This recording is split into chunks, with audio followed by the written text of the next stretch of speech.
Hello, everyone, and welcome back to another exciting episode of Pokemon Snow. I am your host, the Gold Crow, and your GM and your DM. And, before we do the recap as usual, uh, that one geek, the player for both Ira and Sigurd, has sadly bowed out of the campaign. And we'll miss playing with you, but he has his reasons, and but we will go on. We will continue the campaign. Um, so yeah, it's gonna be a little it's gonna be a little rough, but yeah, we'll miss you, man. And we'll go on with the recap. I believe Ice is going to do it for the sake of the middle of the adventure and whatnot. I think one of our players is going to control Ira at the moment because she is with them at the moment. Ice, Yes, Dante, hello. what happened last time? All right, so last time we kind of ended off with the whole events of the train and having put that to a stop. So we were kind of stuck sitting around for a bit, trying to figure out, well, what do we do now? Until eventually a train showed up with a crew from Red River that was just sort of asking us, like, why did we really miss our stop? Because it turned out, with all the speed and everything we gained, we went right past where we were supposed to, and we tried to sort of explain things, just that there was a train hijack. We had things solved. Can we get some help? So they offered that, and sort of just had people ferried to and from the train to Red River or wherever they needed to go. While this was going on, we still had the Murkrow that we had subdued thanks to the work of Proteus and Malcolm to vortex warp him into a suplex. So we ended up taking the Murkrow off to the train that the group had arrived in, or well, not the group, the workers asking about us arrived in, and we spent the time interrogating him with help from Malcolm, especially, and keeping him intimidated as we learned that he wasn't really too interested in breaking or telling us all that much, but there was a lot of go around about, oh, do we really know who Hemlock is? It sounds like we do. And eventually we end up learning that there's apparently two hedge mages that have been hiding out in Ironbroach. So only Ira really learned this, but she has not told the rest of the group. Eventually we ended up making our way back to Red River, where we learned from one of the head miners there that the magnesite was typically found about the mines using a compass. But one day, apparently the compass started to sort of move around, and they're not entirely sure what happened, but this has been coinciding with the events of the hauntings. So lots of metals disappeared, and we ended up making our way into the mines, where we also sort of realized, yep, there's something weird with these mines when it comes to magnets. So a lot of strange things involving metal. Making our way in deeper, we ended up going through a bridge where Proteus unfortunately ended up crashing through the bridge into a group of rust monsters, which we ended up dealing with after a bit of a scuffle. So deeper on the mines we went, where the tracks led to some new ones, which were apparently involving some old kingdom known as Fairmore, the Steel Kingdom. And with it, we found a little one of those pub carts and taking that down the rails. We eventually ran into a group of Murkrow on a adjacent track, which we had to deal with. And that being said, we're kind of picking up after that in a little short rest. Yeah. All right. Yeah, you can have a reroll for this session. So you are inside the magnesite mines right now after a respite with the cart ride you just had, fending off those crows from the murder. You is there anything else you wish to prepare here before you head deeper into the mines? Can't think of anything else that Malcolm would do.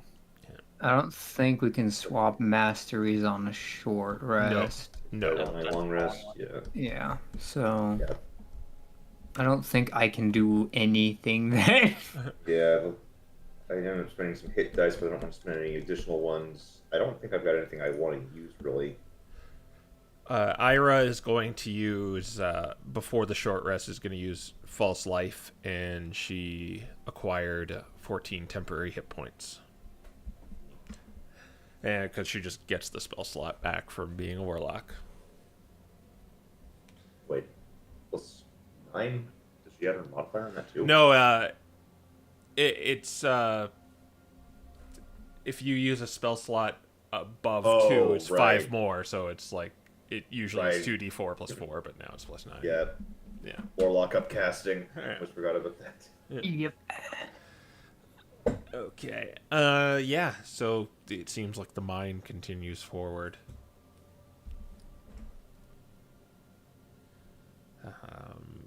Does anyone, do you wish to explore in any specific way, or are you just kind of walking forward altogether? Assuming there's just one way forward, probably just go that way. Okay. It seems like when you leave this kind of small cave area the cart brought you to, it appears the cave goes up, but there's also a path that goes down. Okay, so it splits. It seems like the way it goes up is going back up the track where the track was, where the track you were going down. That's basically the way up. In other words, you kind of with the route you traveled, it seems as though you kind of avoided going a longer route with those burrowing things underneath the ground, and avoided those by taking that cart. So Okay. if you want to go deeper, you'd go down. Okay. But basically, we're at this like junction between where the two tracks met up. Yeah.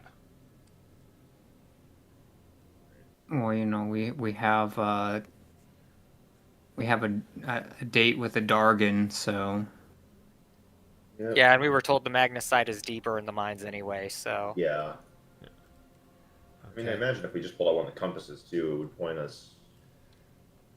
Yes, for- you remember when you entered, it was moving around, but it seems to like be pointing in one direction now. No matter how you move the compass, it's pointing in the same direction, and that's down, the one that goes down.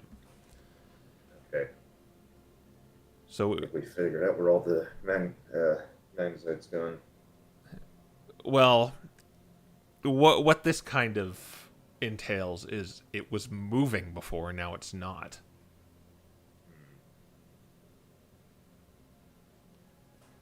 Whatever had all the magnetites probably moved into one spot, or whatever it is. Yeah. Deeper then. yeah. All right. And so you're just going to go down. Yep. All right. Yeah.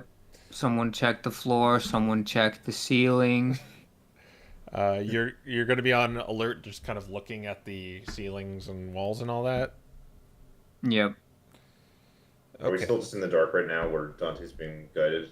Yeah, I think we're back in darkness now. We turned the light on because we knew that the Murkrows were around, but I think right now we're trying to see if we can potentially be sneaky.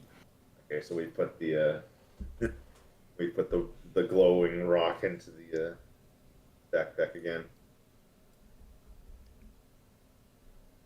Okay.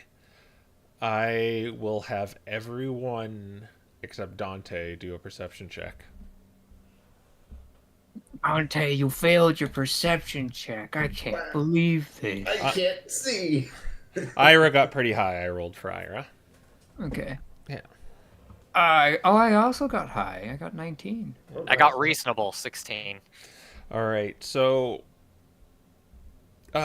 despite you just being attacked both by these monsters that seem they were dragged outside of mystery dungeons and the murder, this corridor is surprisingly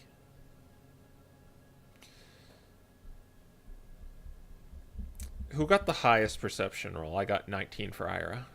I'm tied Fine. with Ira. Okay. I will have both you and her do insight checks. Oh boy. Nothing. Nat 20. Okay. Andromeda says to Ira, considering we were attacked, this seems suspicious. It's almost like they're expecting us to go down here. I would be wary of traps. Or just something, anything really. And Ira relays that to you.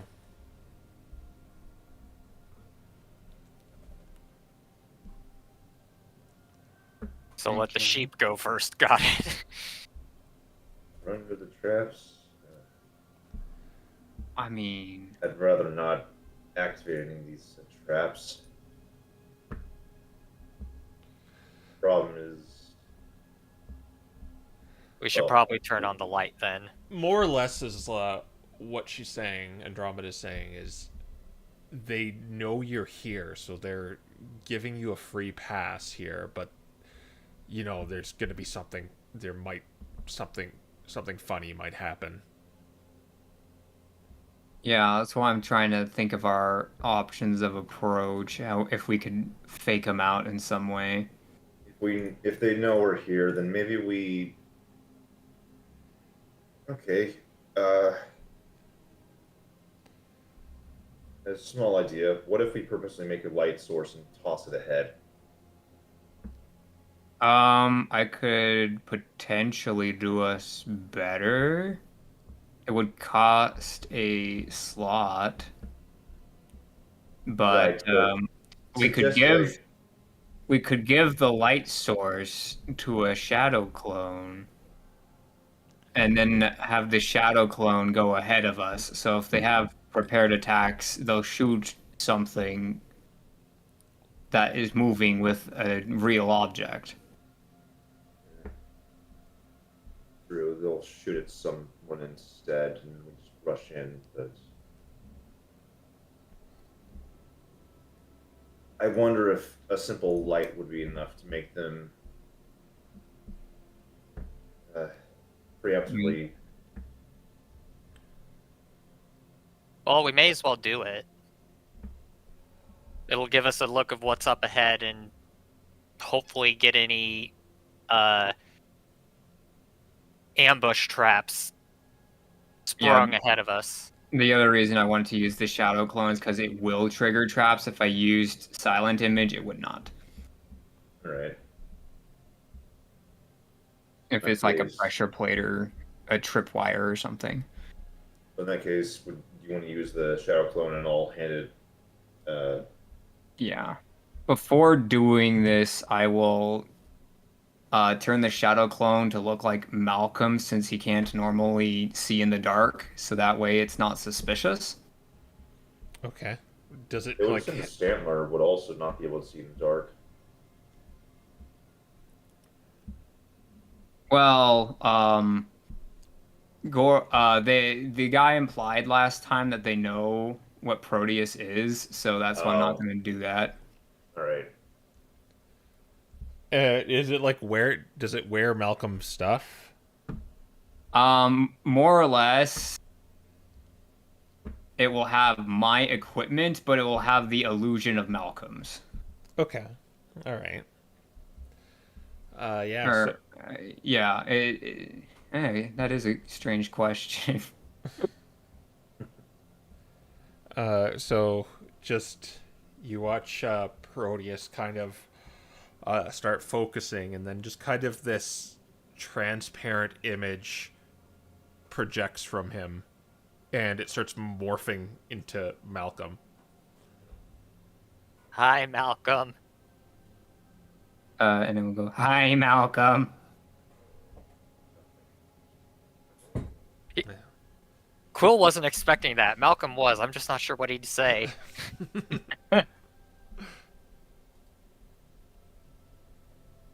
So we never left Helmfirth. And I have the light, Dante. That is scarily accurate. And he'll hand off the limestone that Malcolm dug up before that still has light on it. How long does it last? Light An hour. lasts for an No, hour. the I think the it's shadow clone. To do shadow clone lasts for an hour. Okay. Perfect. So when the light goes out, so too will the glow. All right. And it's taking the lead, correct? Yeah, I have to be 30 feet behind it, but otherwise, you guys can choose however you want to do it. Probably Malcolm behind Proteus, I imagine, in case things go bad. In case things go bad. Okay, so you walk down these corridors for a little while longer, like 10 minutes or so. You notice like the anyone wearing Ferris armor, carrying Ferris weapons, that they like jiggle in your hands right now, or it feels like you're being pulled towards the walls sometimes. I don't think any of you are wearing armor. No, Proteus is. Yeah, he has studded leather, so he probably feels it a bit. Yeah. I guess so too would the Yeah. the lesser shadow clone. You also use short swords, right? So you got that. Malcolm's got all those big, heavy weapons. Yeah. You don't feel it too much, Malcolm. It's only when you kind of aren't when you arm yourself is when you feel it just being almost trying to be taken out of your hand.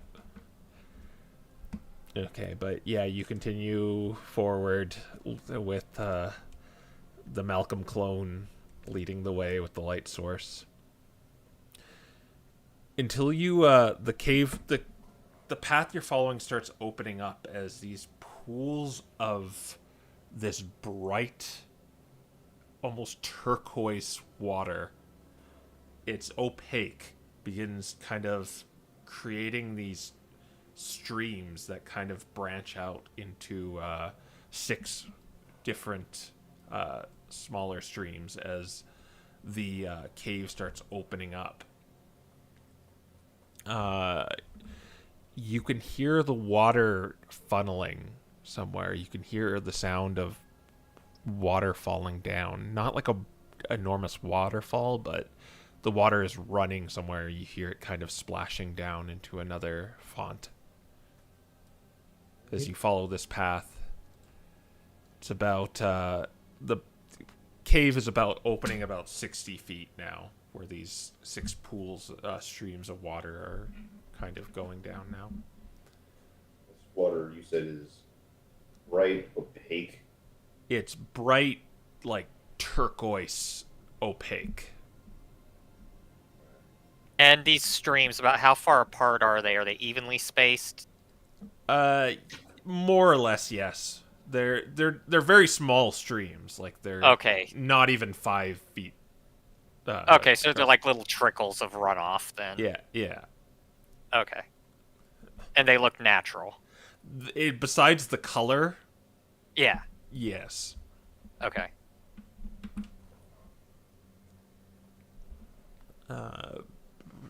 But you just press forward. Yeah. You said it sounds like they all go to a ball over into something deeper? Yes. Okay. As you go forward, the cave is now opening up into almost this large open chasm. Not chasm, but a much larger area of the cave. The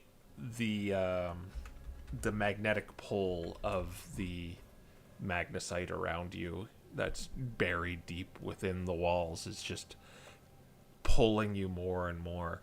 The cool damp air kind of clings to your skin as the cave walls pulse faintly with that really strange bioluminescent blue light, which you know is veins of magnesite. It shimmers off the walls, and you can see it when you compare it to the stream itself. It's the same color, which would this is possibly a liquidified version of it somehow. Oh. The walls are made of water. There is kind of jagged terrain here and there that makes movement a little tricky. And when you look in this large open area, there is a balcony here with 2 sets of stairs that go down. And you can see this is where the water is running off. There's a kind of a small miniature lake forming down below of this strange water. There's just stonework littered amongst the ground. What's even more strange is you see 2 barrels kind of just sitting to the sides of the stairs. With this open cavern, how far do you think you would go in? The barrels are sus right off the bat. Yeah, I can. How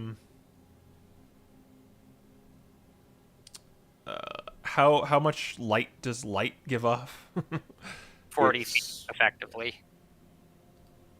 20 dim, 20 bright. All right, and I know Proteus is ridiculous with 120.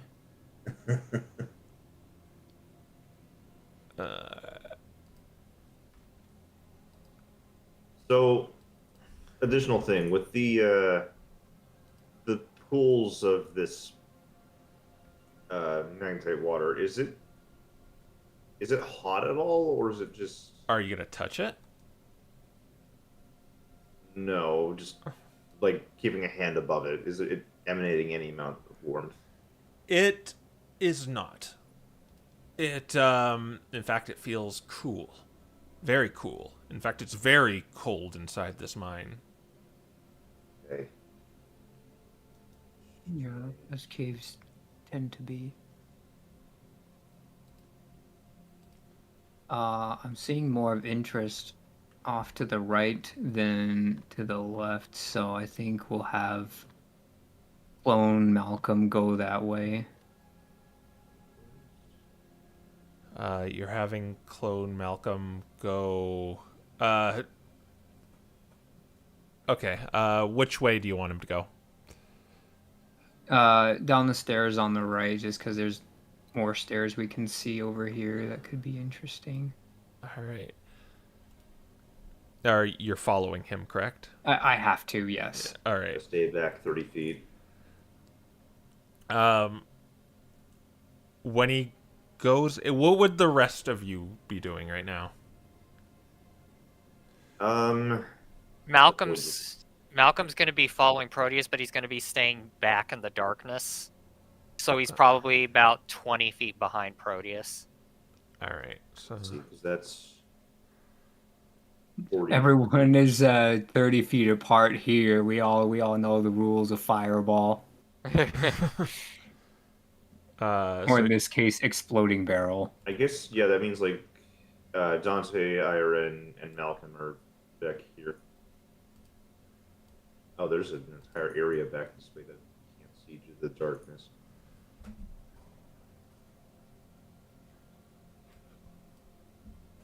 you hear when you get to there, clone Malcolm and Proteus.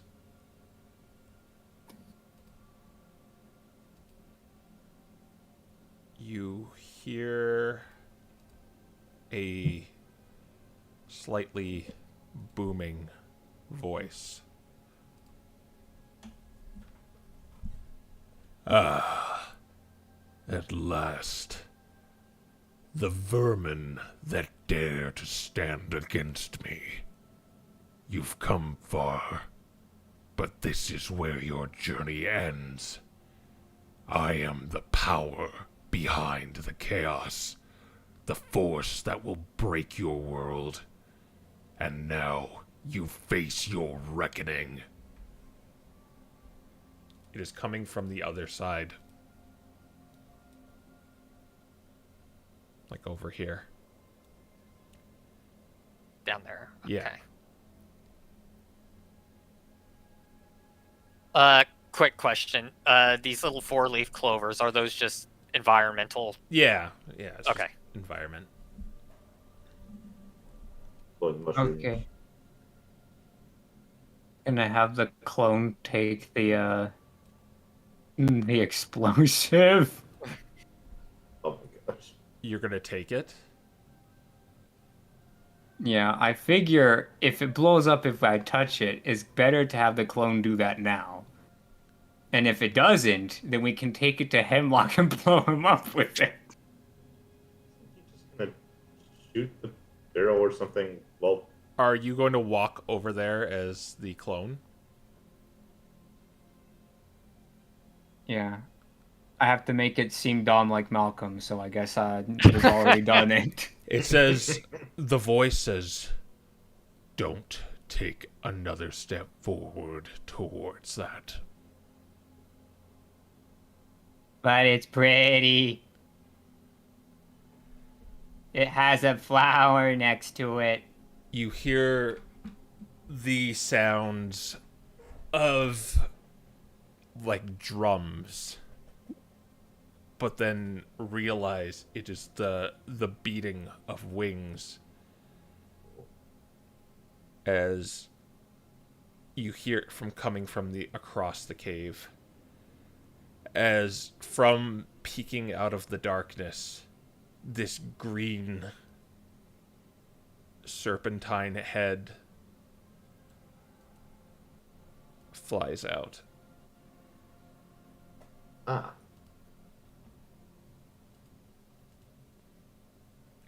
Get rid of that. A bunch of stuff attached to him. Yeah. Oh. Okay. Go.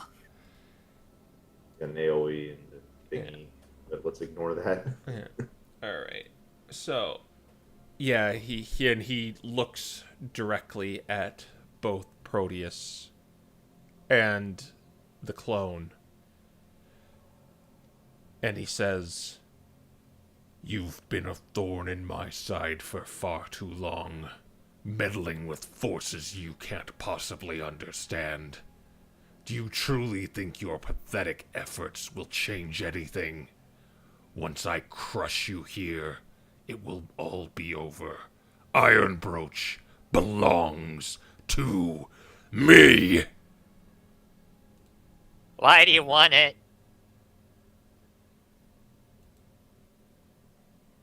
You are a dim creature.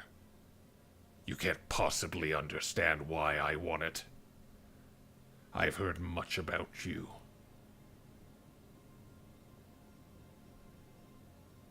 But I do admit, and he kind of,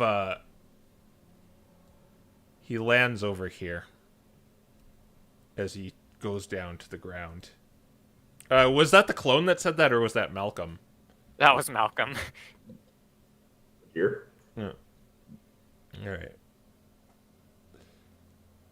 He says, "Your kind always fascinates me. So determined, so confident in your righteousness. Tell me, why do you fight? What drives such insignificant creatures to challenge a power they can never hope to defeat?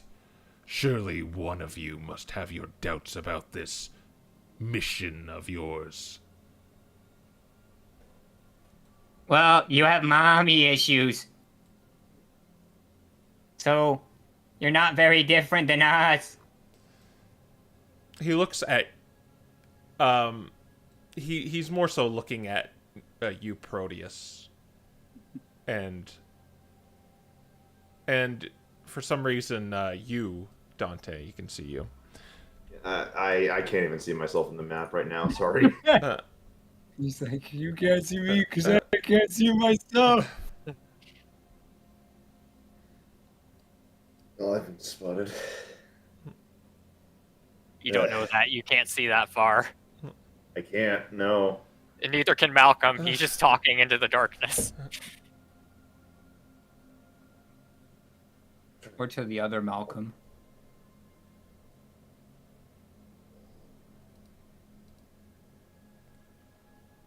Well, if you're not gonna divulge anything, how about I end your pathetic lives then?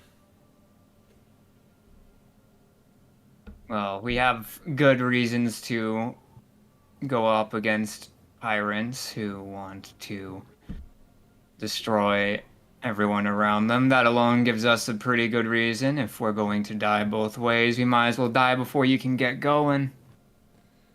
That I understand that you are apparently some sort of strange misfortune of powers I still have yet to understand. I'm just kind of following them. Me too.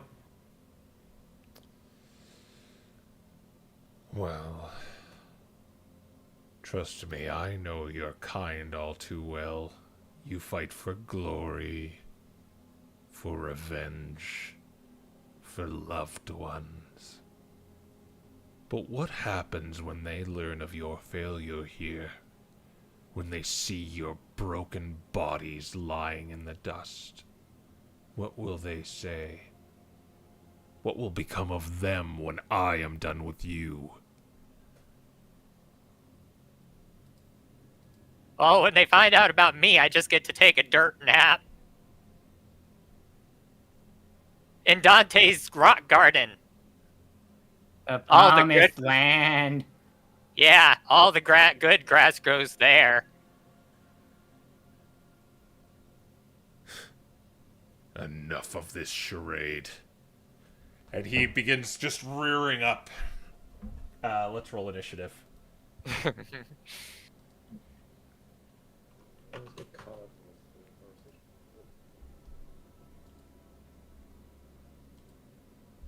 Hey, there's my typical Oh. initiative roll. Oh, I got a 21. Oh, wow. The clone might actually be able to do this thing. I've already...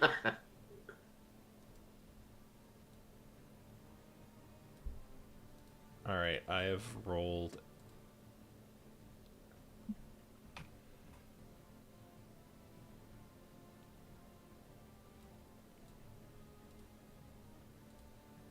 Does the clone need to be able to see too? I mean, he has the light rock, so he can see. Right. I just mean in the future because To hit and stuff, I imagine. Well, it can't hit, so it doesn't really matter.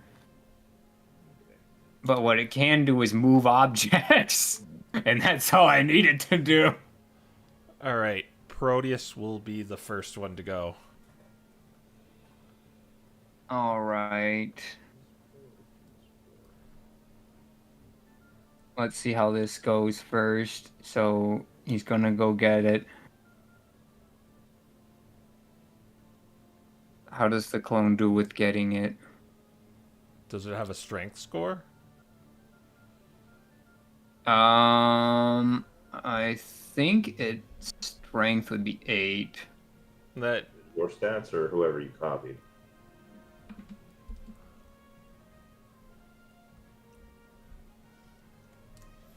Because I don't think this one says, but all the other ones say that.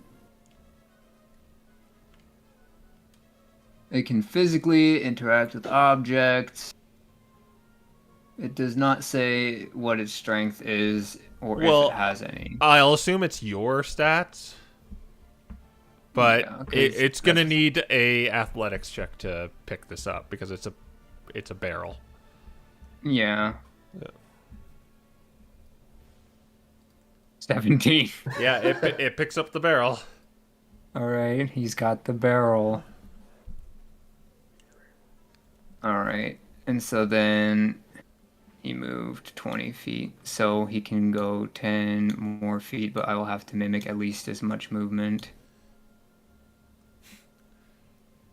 All right, is that your turn? And I can see him, I think. Yeah, so might as well do this.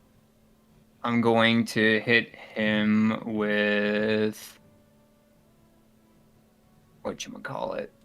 Phantom Assault, and I'm going to use the short sword as Proteus. What do you? I got an 18 to hit. Who are you hitting? Hemlock. Okay, and that's force damage. Yes.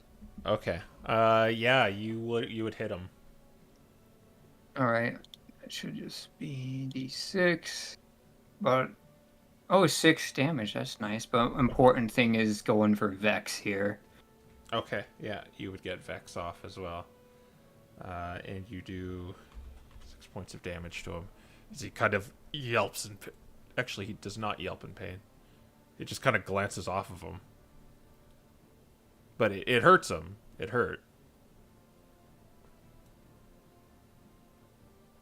Interesting. Okay. I guess what I can do, well, to stay within 30 feet of this thing. Yeah, I don't really want to get close to the Magnezite on second thought, so I like my stairs. I might get a little bit closer. Okay. Yeah, in case he pushes the clone with the wing attack or something. All right, that's my turn. Okay. What does everyone have armed right now? Malcolm's probably got his bulwark. Okay. That's not all. Yeah, but I just have the quarterstaff. Quarterstaff. Okay. And Proteus, what do you have? What do I not have is the question. Are you holding anything right now? I guess I would have to be holding my short sword and scimitar. All right. So I need Malcolm and Proteus to do strength saving throws. Oh no. Okay, does the clone have to do one? Is With it the barrel? No, the barrel is not metal, it's wood. Okay. It has fastenings, but it's not enough. Yeah, well, Ooh. there goes those. That's a shrug. That's the Yeah. wrong channel, yeah. We love it. Oh, it's also the wrong channel. Neat. That's always where the shrug comes in. It turns out I'm rolling into. Yeah, 8. Oh, Oof, nat doing one. that one. So you both failed? Yep. Yeah, he Okay. isn't raging yet. All right. Excellent. Hmm. So, Malcolm, roll a d8 for me. Oh. Direction it's going. Oh. 3. Your bulwark flies out of your hand and into there. And Proteus, you are knocked prone, and roll a d8 for me. Oh wait, is Malcolm also prone then? No, he's not wearing armor. 1. Oh.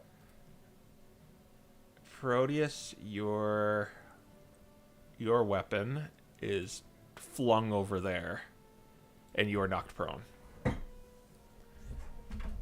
Eh. Okay.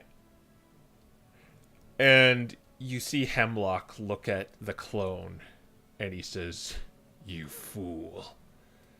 As kind of like a rip through reality happens in the center here, as a Murkrow armed with a bow shoots a flame-tipped arrow at the barrel.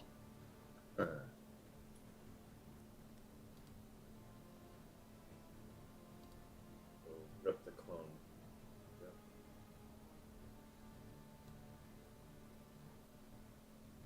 It will not hit Proteus. So it just kind of blows up the Malcolm clone. Yeah, Malcolm clone is gone. Yeah. Oh no, Malcolm! And but it leaves the light stone on the ground. Yeah. That is important to note because I've already put the AoE for that thing. Okay. All right. I just hid the Malcolm clone token, and you see Hemlock look a bit confused. How this sheep is now gone. Okay. The bow guy is now revealed.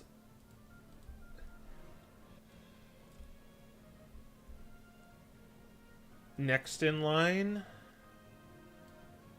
Over 11? we'll go to Dante.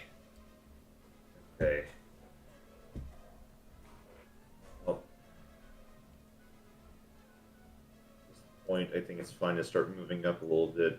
Malcolm, you're probably just going to grab that as you move in, so Probably. yeah, I'll just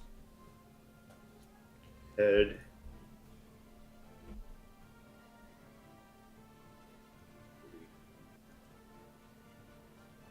And Don't forget breath attacks. Don't let him use them. yeah, I know. Effectively, anyway. Yeah. If you want to get close, you can dash and just give me my stuff as well. There. Yeah. I'll pick that up.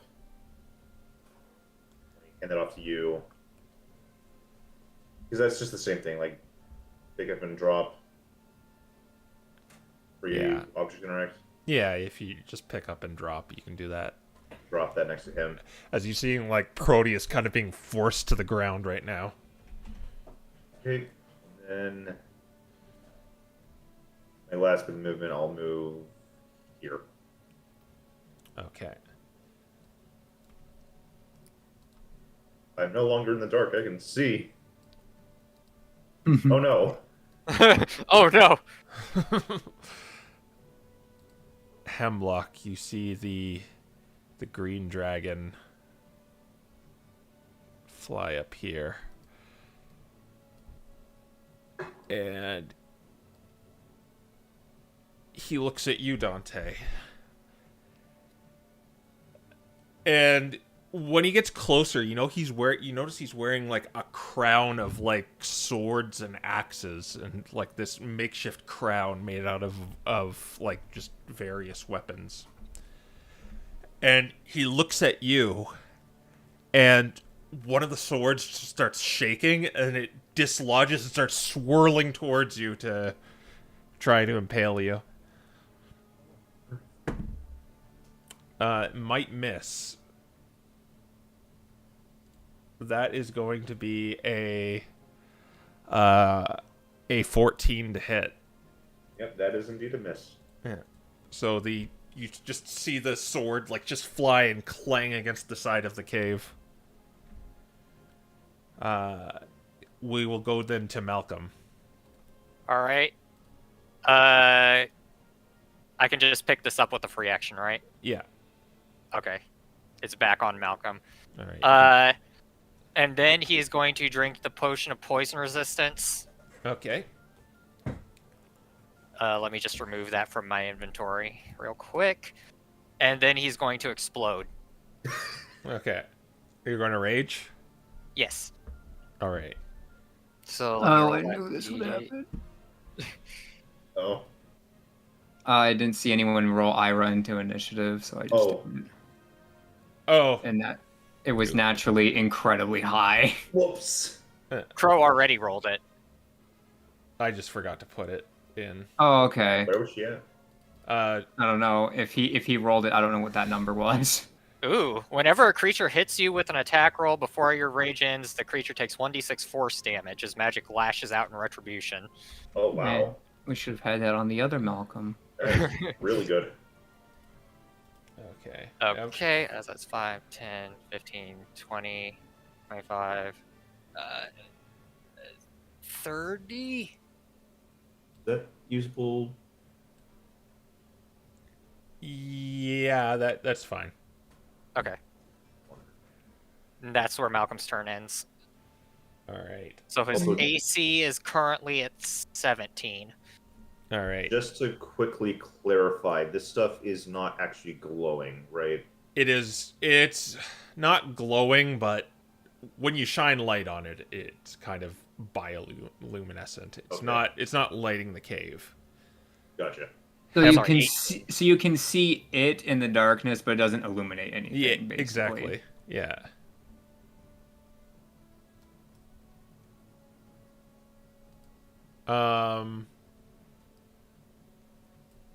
I am going to use a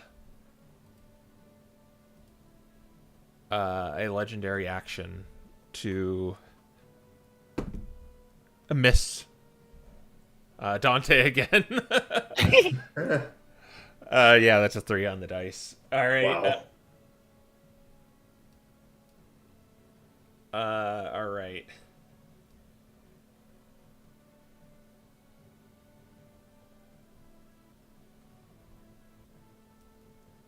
Or- Just a sec. Things. All right. Where's the token for the lair? Right there. I'm gonna put that off to the side.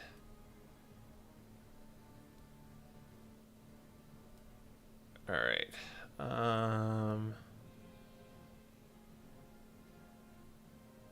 All right. We're gonna go to the top of the round with Proteus. Is this meant to be hidden? No, that's the well. It should be off to the side. Oh, is that the sword that came from his... Yeah. I was putting it off to the side, and yeah. All right, I have returned to feet, All right. which gives me 15 feet of movement, which I believe impedes my dash as well? Question mark. Yeah, everything's half movement. Yeah. So, is this high ground or is this a wall? That's a wall. It kind of descends a little bit from the stairs, but Okay, so what's going on is this is a wall, and then the way up is over here. yeah. All right. But the important thing for me to pick up is more the scimitar than the short sword, I think. I can't get up to him, though, because of the thing that just happened to me, though. You want to use the poison sword here, though? Yeah, but I can't get close to him to do anything like that. So instead, what I'm going to do is think the best that I can do. Yeah, there's nowhere to really hide. Assuming we're doing the hiding actions as we normally have, where you need to be out of the line of sight of everything. Yeah. Okay. Then I'm going to go. Right over here. No, I can't. This guy can see me. I'm going to bonus action. Oh, wait a minute.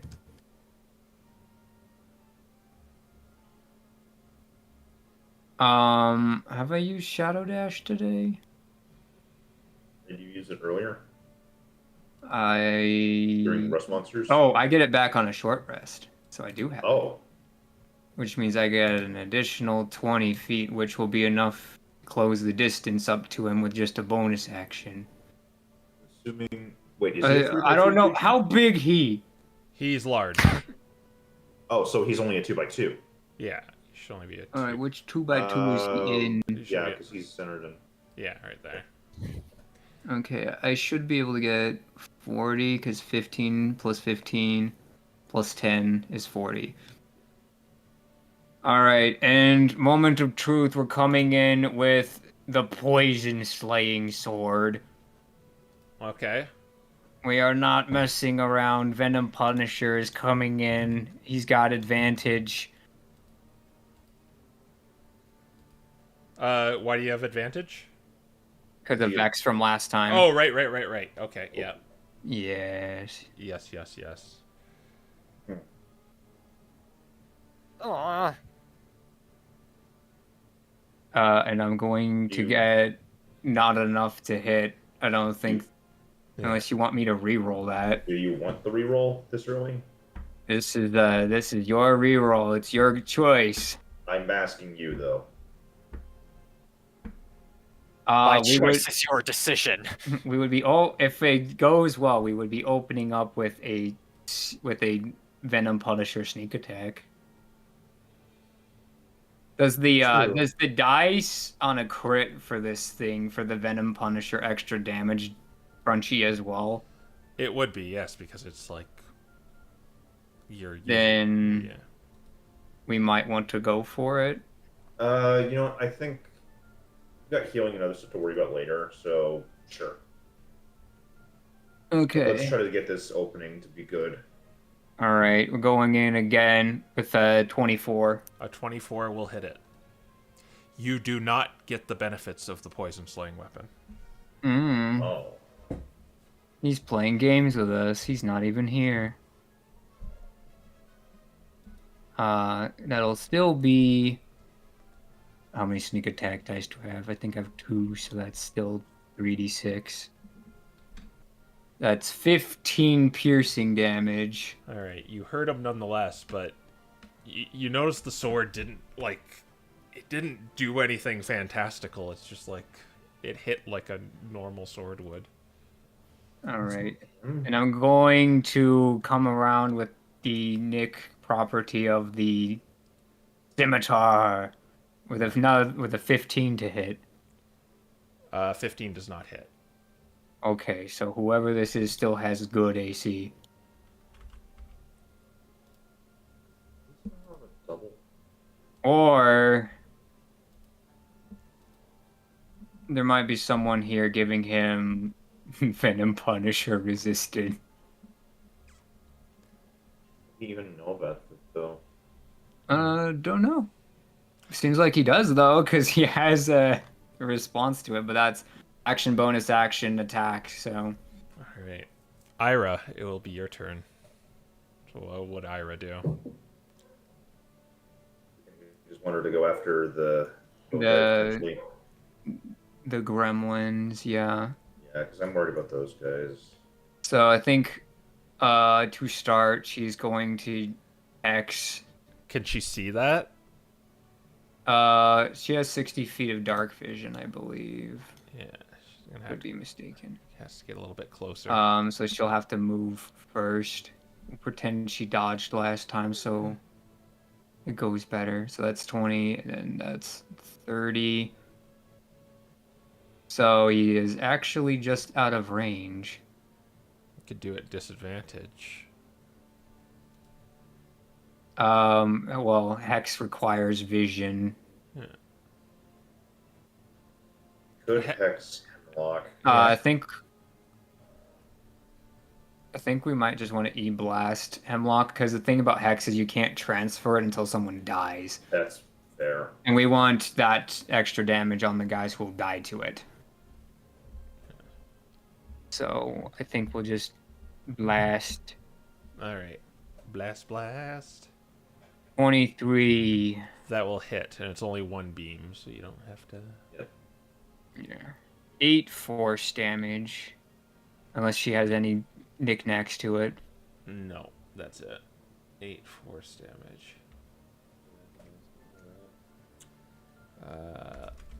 All right. He just kind of roars as this blast hits him in the side of the head, and he is going to take a legendary. Well, is Ira done?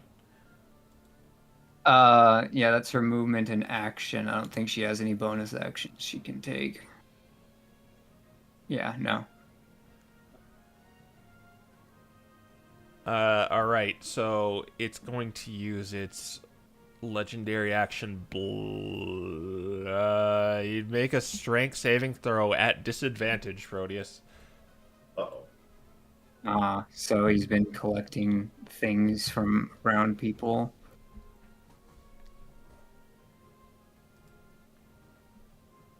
This is gonna go so well. Ooh. 0. All right, you are knocked prone. And wait, wrong one. You are knocked prone, and you go 5 feet in a direction of its choosing. It's gonna knock you that way. And it gets to move half its flying speed. Yeah, up it to half. So it's going to go 20 feet in the air. Well, he's leaving my range. No, it blasted you 5 feet away. That's still adjacent to me because he's large. Yeah. Unless he meant to go here. Yeah. You know, there. Yeah. Okay. Because I wouldn't do that, so you get an opportunity attack. Mm-hmm. Yeah. Yeah. All right. So yeah, and he's gonna go 20 feet in the air. All right. Okay. And then we're gonna do this. So I need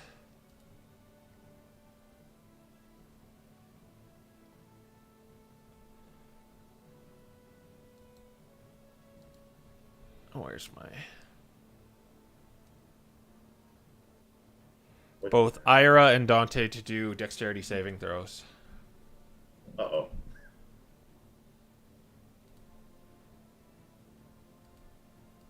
Not exactly the greatest of these. Never mind, I got a 20. What'd you guys get? Still need to roll for Ira. I got 20. Okay, you're good.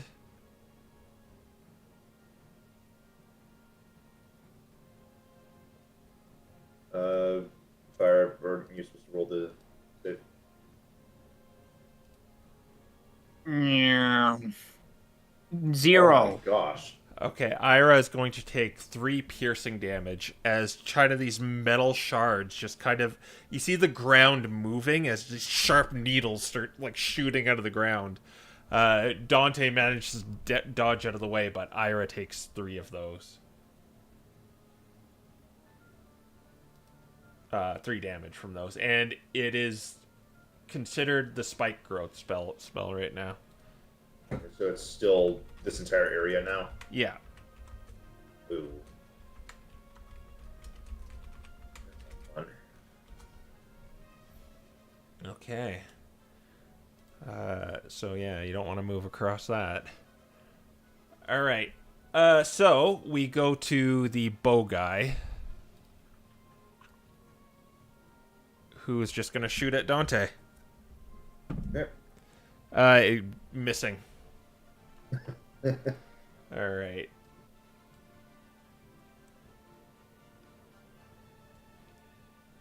And next turn, this guy is going to pop out.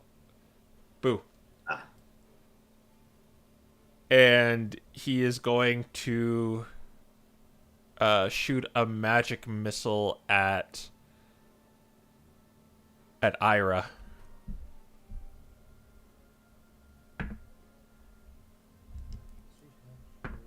No, a warlock. No. And I'm rolling pretty high. 3, 4, 3. Okay, so that will be 1, 2, 3 plus 6. So that'll be 13 points of damage. Good thing she had that 10 HP. 18, Also, ow. 7, 6, 5, 15. Yeah. That's into normal HP range. Okay.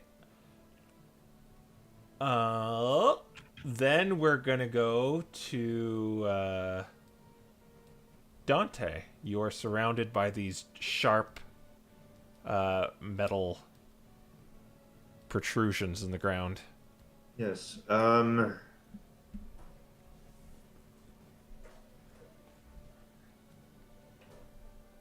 So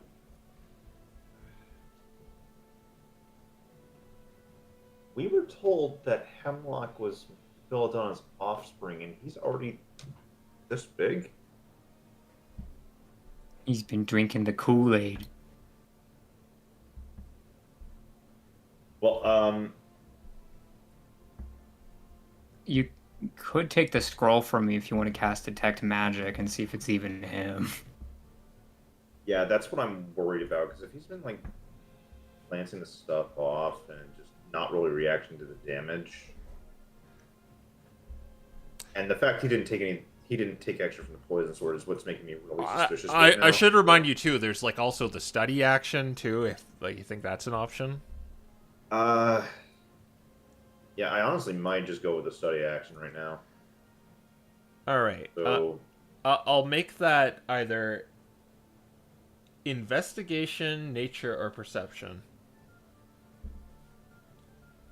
I'm gonna say it's gonna be perception or investigation, all things considered.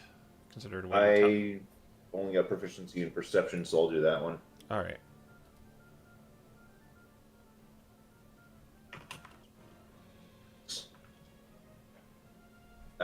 Well, it's decent. 16. This was your action to do this, by the way, but Okay, yep. yeah, okay. So something is strange as you've picked up, and when Proteus went in for that devastating attack that he did, it left a mark, but you distinctly heard a clang when it connected. Oh. Oh, it's the Magnite Golem, just like I thought at the start of the mines, isn't it? Wait. Has he disguised this thing to look like him? Or he's wearing armor. Could be wearing armor, yeah. And it's he would have had to be coded in it, because kind of Proteus got in for a good shot, and considering what he's been doing too, by like hurling swords at you and making like spikes emerge from the ground, you're willing to bet he's either wearing magnesite under there, or you know, it's just something's up with this. Okay, I think the bonus actions. We don't have heat metal on Ira, do we? If only. I don't have anything for bonus actions except a punch, but that means moving right now, and moving's gonna hurt me. Is it spike growth, right? Or is it just difficult terrain? It's both. Ooh, okay. I think I'm better off not moving then. Okay. He already used the 2 legendary actions to do what he did to Proteus, so he can't do that again. But it is his turn, and he is going to maneuver himself over here.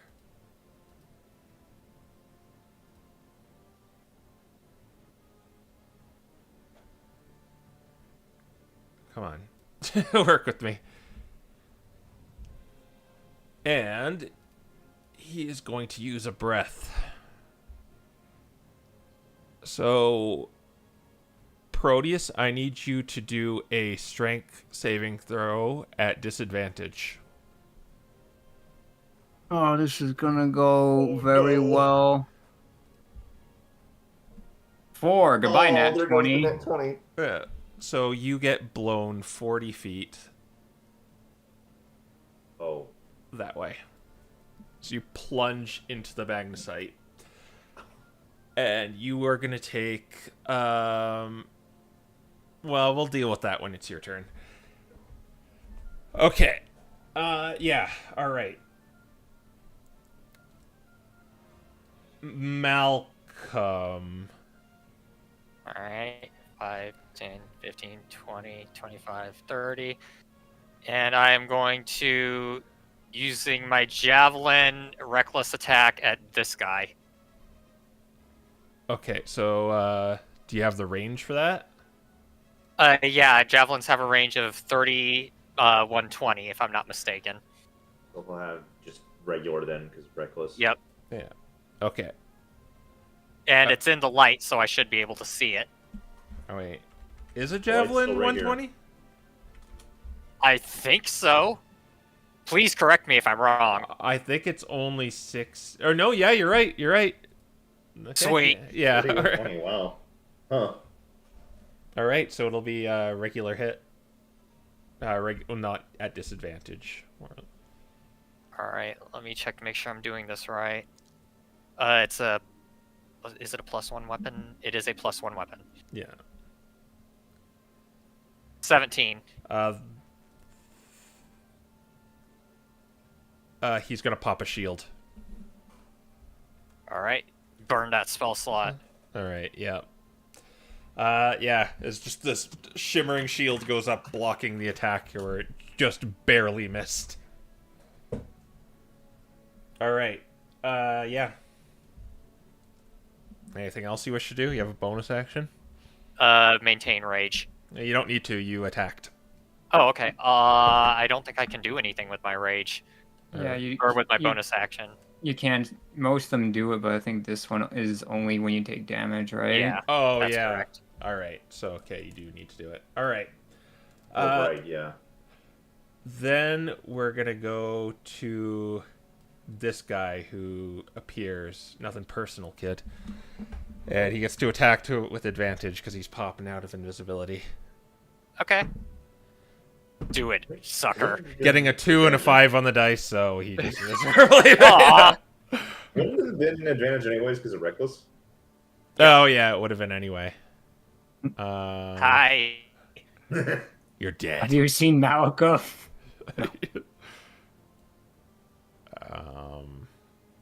I guess you need to take a nap instead. All right.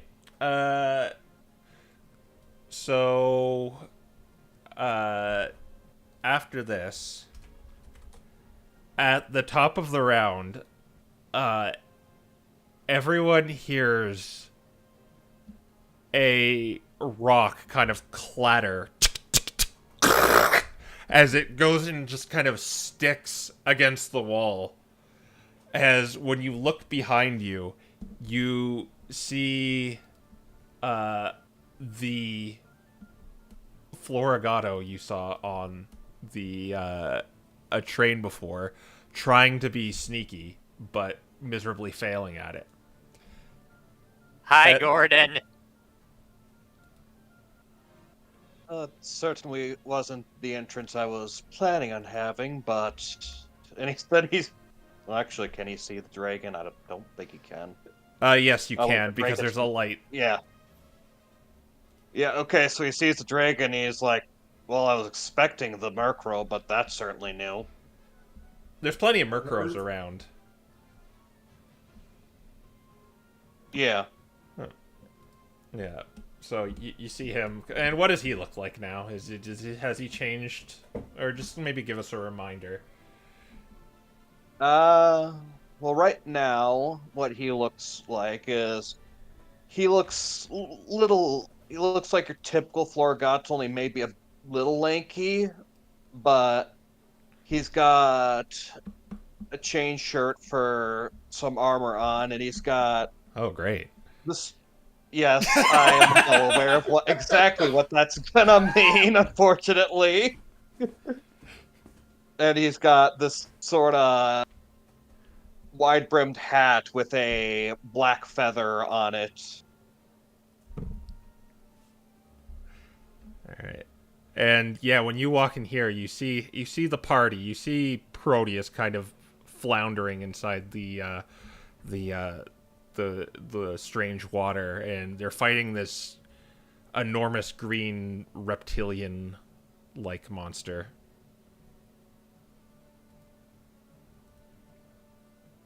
All right. But Proteus, you are going to take 3 points of poison damage. And I need you to do a Constitution saving throw.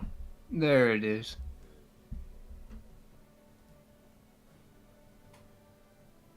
It's poisonous.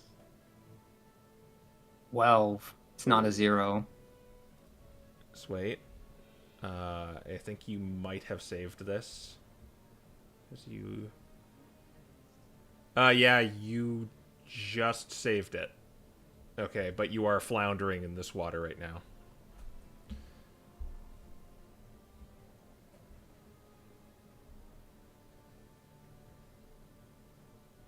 What do you do? Well, the natural choice is to... I mean, am I still prone? That's the real question. If you're in water, can you still be prone? No, I'll say no, not really. It doesn't really make sense. Okay, then I will get out. How much movement does that take? That will take... It will take half your movement to get out of the water. So you just kind of, like, lift yourself out. Okay, so that's 15. And then 20, 25. Yeah, I guess I have to engage this guy. I can't really reach Hemlock right now. Okay. All right. He's going to get short-sworded. Okay.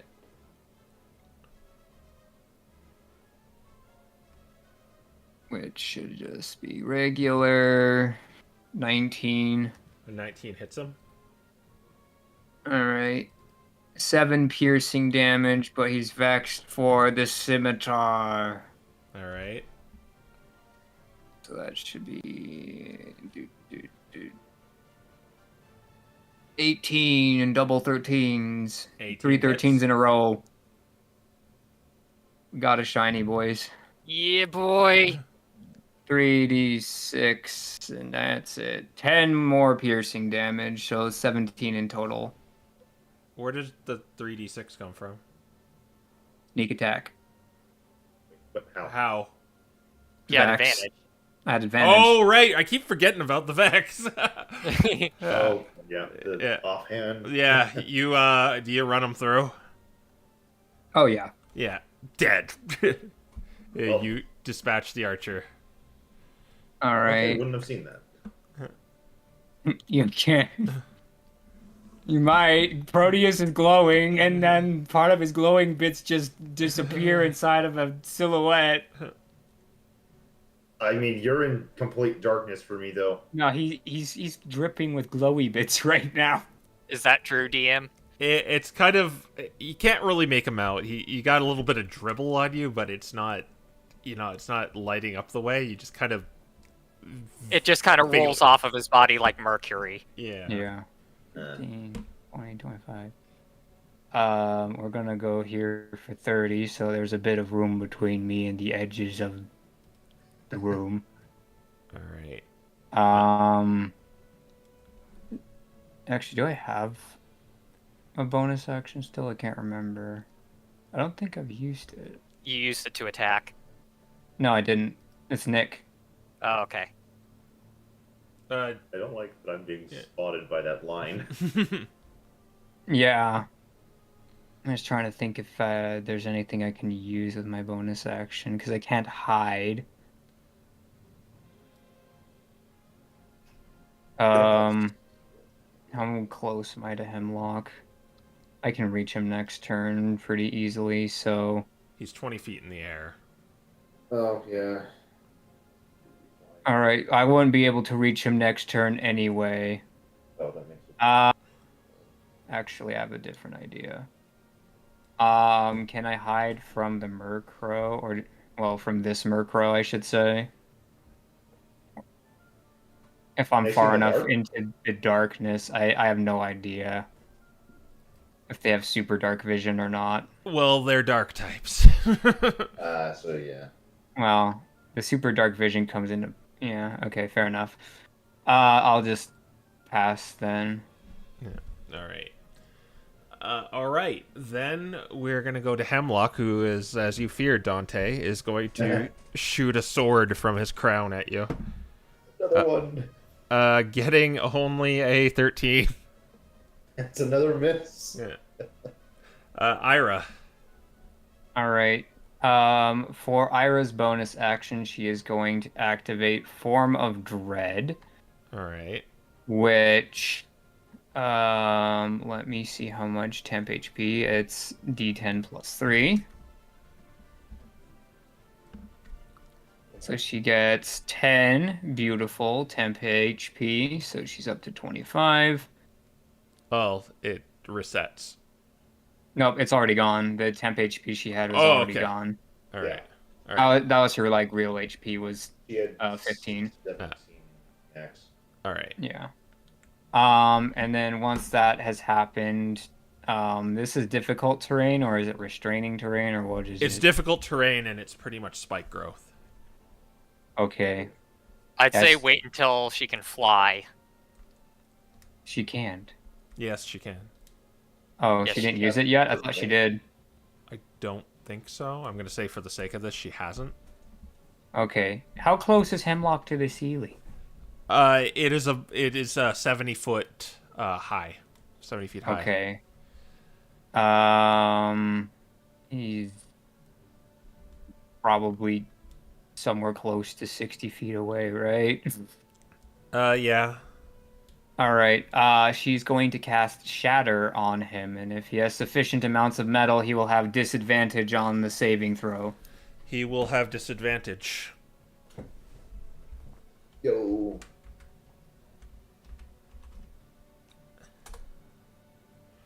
Nat 1. Oh, baby. So for Dinbad, that would be great, but Yeah. 3d8 thunder, or yeah, 3d8 thunder damage. So he takes 18. Oh my! Owie! Ouch. Just 18 thunder damage to him from that. Does the Murkrow get caught in the blast too? No, because Hemlock's too high above Oh, that's for the right. AoE to reach. Well, these are stairs. Maybe. I There's a wall thing here. That's no, just a rail. That's just a rail. That's yeah. It's made out of rock anyway, which also has disadvantage. I will say it is caught in there. It makes sense. So yeah, it's just going to die in that case. Good job, Ira. Gosh. And as it dies, that becomes visible. Oh. All right. Yeah. Crucible. This Murkrow down here. This guy. Oops. Oh. Yeah, so this does not count as an attack, so then that should be everything for Ira. All right. Nice. All right. Damage and an adult with a mage. The spike growth disappears, and Oh, did I disappear with him? Or is this because it's Hemlock's turn? it's because it's the lair action. Okay, then Oh. that... Okay. And I will have every spellcaster do a perception check right now. So Ira and the Florigato and Dante. Oh, yeah. Proteus isn't a spellcaster. Oh, and Pro. Your inaugural role, Sonic. Everyone but Malcolm. Oh boy, I mean, time to Proteus see how is- well I do. Look at that. sure. Ira did better than me. Thank 19. you, Dante. You kind of realize your sense of just the divine Dante has disappeared. The magnesite is interfering with your spellcasting. Oh no.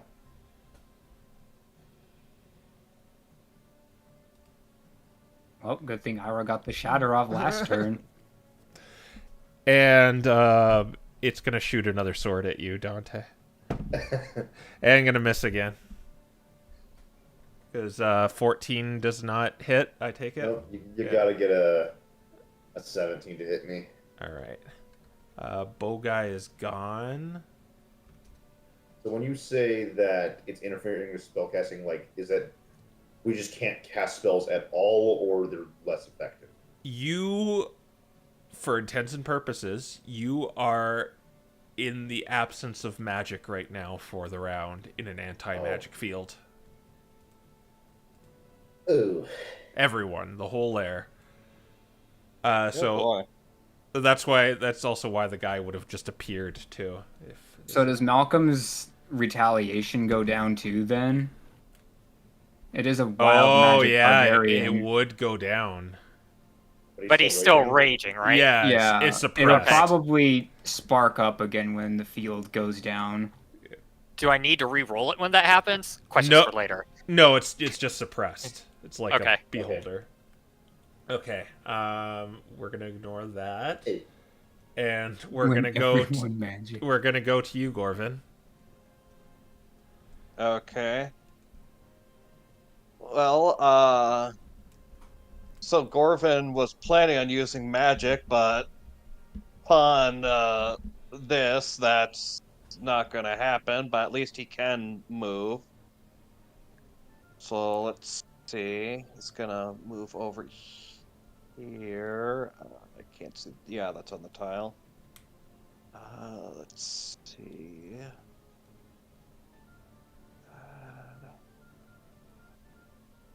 Guess he'll be shooting at disadvantage anyways. He is going to, since he can't use magic, he's going to take this thief he has. It looks like he's going to play it, but instead a dart's going to come after it and target that Murkrow down there. Yeah, and I've checked the metals it's made out of, and they're non-magnetic, so you wouldn't be affected by it. Okay, that's actually very good because I was not aware of that. But you're still at disadvantage because of the range. Yeah, it's 25 to 100, so I am Yeah. disadvantaged, but I expected that. Yeah. Right.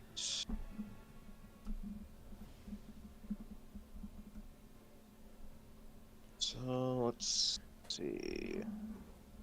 Sorry, new character, so getting used to things. Alright, 6.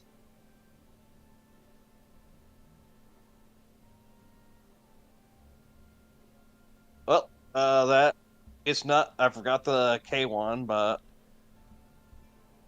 16. 16 hits it. Nice.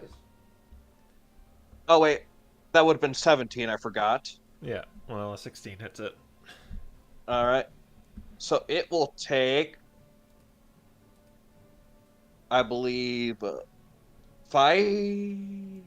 6 piercing damage, because darts are 1 damage only. I think they're just 1 damage, no modifier, I think. Oh. Yeah. Oh, okay. Then it'd be... Yeah, okay, then it'd be 2 damage. Because this is considered +1. Yeah. And 2 thunder damage. Okay. What darts are these? So as Yes. the dart shoots out, this just explosion of gold, silver, bronze, copper, and this light blue color just explodes against the dragon. Oh, that was against the Murkrow. Oh, against the Murkrow. Okay. So how much damage did you do in total? 2 piercing, 2 thunder, if that matters, so 4 total. Was it cause and pain? For the purposes though, too, I may let you use your modifier because I might be wrong. So it's another 5. Yeah, it'd be another 4. Okay, that doesn't fell it, but I'll let it hit. All right, yeah, it's a cause and pain as it's struck by this just this instrument. Okay. Does anyone want Bardic Inspiration? Does that work? Yeah, that works. Oh, yeah, I wasn't even aware of that for a second, but thank you for asking. So yes, it will apparently work. Malcolm is currently in darkness and cannot see, so I might appreciate it. Yeah. Okay. Then, Wait, yeah. you have the goggles. They are suppressed. Wait a Oh, minute. right. The fife would have been suppressed too. Oh, shoot. No! Darn it, I forgot. Yeah, it is magical, so it would have been suppressed. I mean, So, it would still hit because you said a 16 hit. Yeah, it just wouldn't do the magical part of it. Okay, so yeah, it would have only taken the 6 piercing. Yeah. All right. Okay. But yeah, Malcolm, you get a Bardic Inspiration. Actually, you can't see Malcolm unless you have dark vision. He does. I do. Let me see how much. Let me 60. see if it's enough. Yeah. All right. Yeah, okay, I can see Malcolm. So Good yeah, deal. Malcolm, you get a Bardic Inspiration. Yeah. All right, and that can go on attack rolls, right? Anything. D20. Anything. Okay. Yeah, it comes on when you fail, not when you don't have to preemptively do it. 'Cause Okay. It's good now. Yeah. All right. And that is your turn, Gorvin. That is Gorvin's turn. Yep. All right. He is desperately going to use another legendary action to try and shoot Dante. He's going to get it this time. I'm going to use my my dragon scale dice. Oh, The fanning. dice have There we decided- go. 19 to Oh. hit. Yes. All right. I could have said no unshielded, but I don't want to waste that spell slot. You can't. There's no magic. Yeah. Oh, you. Yep. All right. That is going to hit you for 8 points of piercing damage as a sword flies towards you. Ow. All right, Dante, it's your turn now. Okay. I've been spending this whole turn like I know I don't have magic, and yet I keep looking at my spells. Well, luckily the spike growth is gone, so there is one guy in range. Aye. Quarterstaff punch. Quarterstaff punch. Plus 6.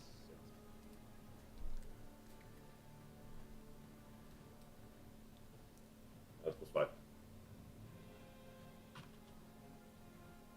Okay, first one's a 16. 16 will hit him. Maybe resolve the damage because he's pretty low. Okay, yeah. That's going to be kind of low damage though, 5. He's still up. Okay, so I have to punch him. Higher, 21. Yeah, that'll hit, and you'll probably finish him off. Yep, that also gets the mod. And that's 6 damage. So with a whack of the staff and a punch with the fist, you uppercut him as he flies up in slow motion and hits the ground, going. And he's down. Oh. All right. And let's see, that was 20. I don't want to be too close to Hemlock, but also I don't want to be too close to the other two because breath weapons. Yeah. That will be everything. All right, Hemlock's turn. Legendary actions come back, and roll a d6 for me, Proteus, if you're there. If he doesn't respond, then He just said he BRB'd. then What happened? roll a He's d6. here.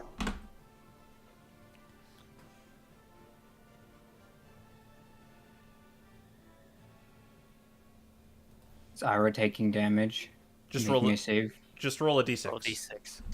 D6. Okay. Whee! Okay. Excellent. This guy is going to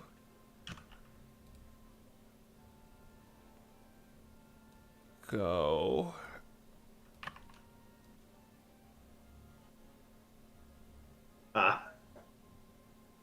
zoom down to you.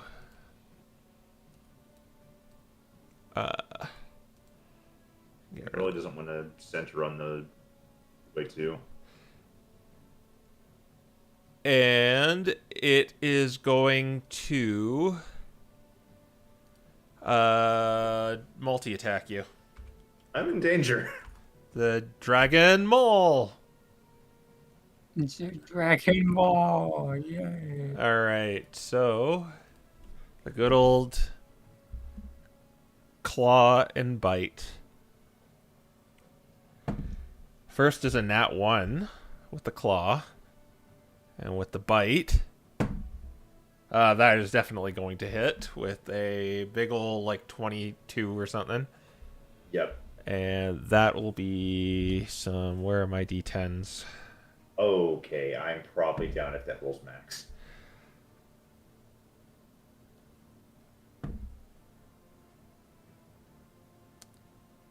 That is going to do 13 points of damage. Piercing damage. Yeah. You down? I'm down. I only had 11. All right. And it's going to go... It's going to hang 10 feet up in the air still. All right. Malcolm. All right. Reckless attack, and I'm going to attack this guy. All right. Attack him.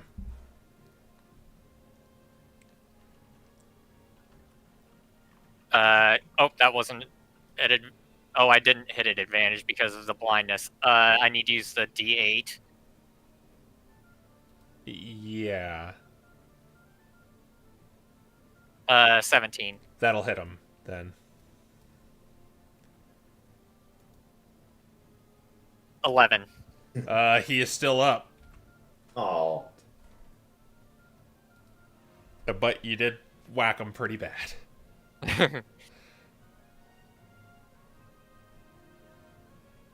All right. That's Malcolm's turn. Well, I don't need to use the bonus action. Never mind. Hemlock's going to shoot a short sword at Ira. Going to hit Ira. Okay. Max damage with a big old 11. Oh, it just hits. Oh, I mean, I got like 24. Good to hit. Yeah. But Okay. 20. So it's how much damage? 11. 11. I think so. That'll take her to not 47, 14.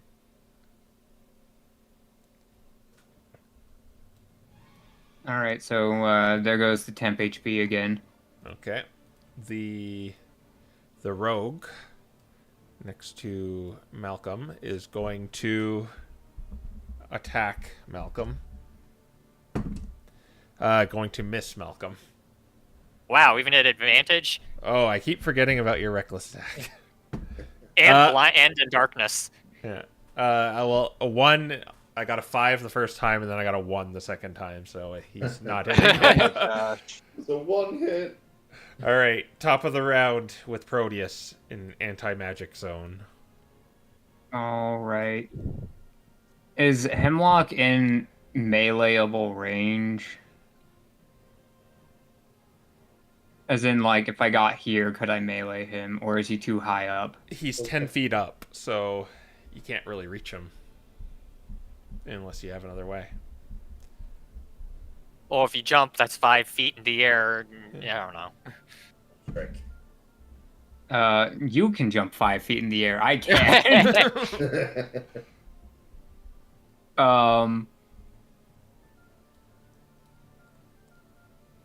Yeah, what I'm going to do in this situation is I'm gonna go over here. Bonus action, dash, and I'm going to... I think I'm just gonna hit him with the Vex. Wait, no, I can't cast. That's right. Hit him with the crossbow. All right, you're gonna do it at disadvantage. I am? It's Okay. is the ammunition metal? Oh. I don't know. Are bolts metal? I Yeah, assume they Generally, are. Yes. yeah.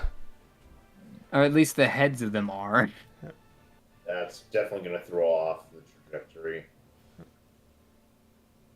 Alright. Yeah, goodbye. All right. Ira, you're the last one before the anti-magic goes down.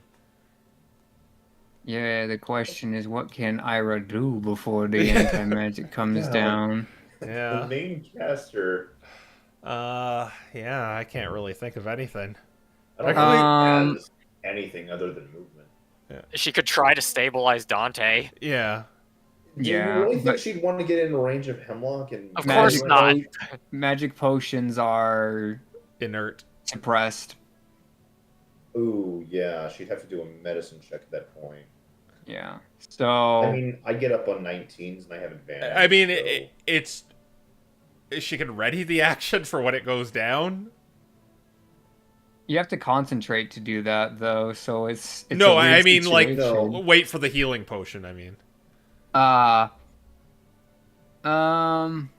her to get that close? She's at 14. no, not really. She's got the lowest HP of us all. Think all. She can fly, if I remember correctly here, right? no, only a once a day kind of thing. Can fly for a minute or something. Well, you said she hadn't used it yet, Yeah. so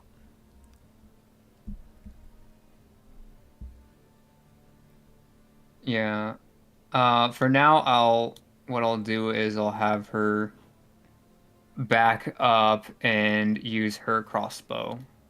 All right. It'll be at disadvantage, but Yeah, but Hey, at least she actually has that crossbow. yeah, she maybe she could shoot at this guy to try to take him out to open up Malcolm for other things. yeah, he's almost dead, so that would probably Okay. make more sense. And lower AC. You do not have disadvantage for shooting at that guy. okay. That's good because I have a feeling that that probably helped a lot in with this shot. Oh. Oh. Not used to using magic or weapons. Ira's shot goes wide. This is the But- same thing that happened when she was trying to mask her shots. But and she I- kind of like lost her contact with Andromeda for a second. Maybe she's feeling a bit lost, and then just as quickly as it went away, Andromeda is back in her head. But I need everyone except Dante and Ira to do strength saving throws. Yeah, boy. Over 20. Okay, you're good. Guys, you ready for the next 0? Oh. 5. Oh, 15. So Gorvin, you are knocked prone. Okay. And what are you holding right now? Just the faith of Dragon Song. All right, you're just knocked prone. Okay. And Malcolm saved. Proteus saved. All right.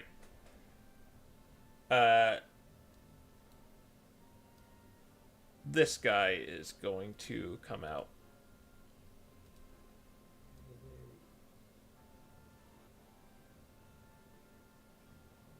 He's going to shoot some magic missiles at Malcolm. Bring it, fool. Oh, the rebounds come back though. I got oh boy. He doesn't know about that. So far I got a 4, and a 3. So Are that we Yeah. just- You see, the thing that sucks here is those aren't attack rolls, so it doesn't work. Oh. All right. So that's 14 points of force damage. All right. I was going to ask, is that on every instance of... Every attack? instance of an attack roll. All right. So So the monk will out-monk themselves on Malcolm right now. Yep. it's like just a bunch of needles hit you, Malcolm. You're like, ow, ow, ow. It actually hurts a lot, guys. All right.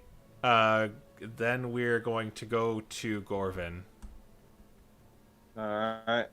I'm gonna get up. Let's see. Magic is back. Yep. Within 15 feet, I'm gonna be... Go, yeah, okay, I've got enough I can get within 15 feet. Okay. If you give someone down temporary HP, does that get them back up? I don't know, but I'll say yes. Okay. Perfect. Okay, then he's going to use the special characteristic of this thief he's got. He's going to use one of his bardic inspirations. All right. Hemlock needs to make a Constitution saving throw. I don't have his modifier on hand, but I think he's going to fail. Yeah. Okay. He will take 7 thunder damage and will be pushed 10 feet away. All right.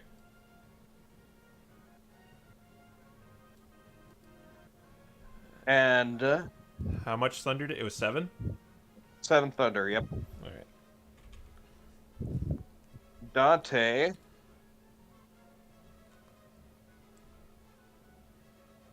You get 8 temporary HP, Oh. and your movement is increased by 10 feet until the end of your next turn. Does temp HP bring you out of the unconscious state? I just told him that I don't know, so I'll just say yes. Yeah, I that's what I just asked, so. So yeah, you have 10 extra feet of movement. Okay. Want to punch this guy? And You're still prone though. Prone. Oh, yeah, excuse me. Yeah. bonus actions. No, there's no bonus action I can use at this point in time.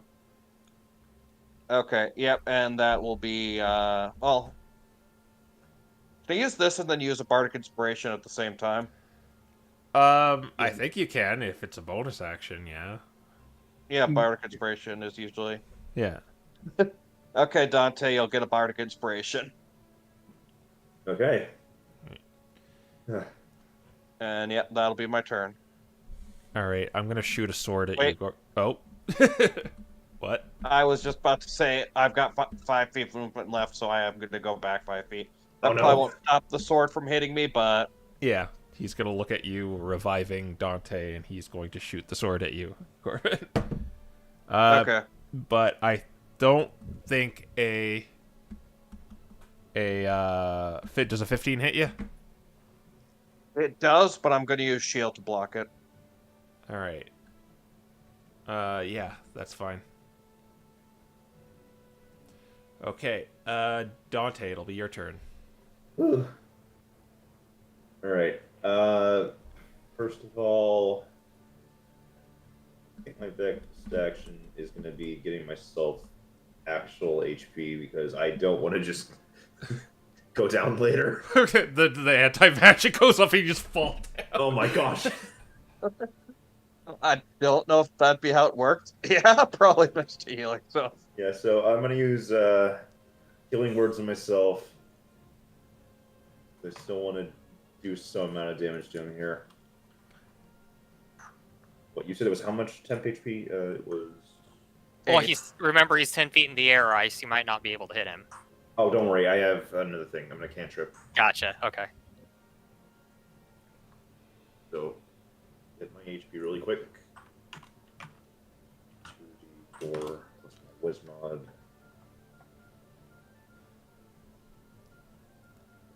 Not other thing. Okay. Brings me up to 15 total. I just mark weirdly. And I still got a little bit of movement left. I will move.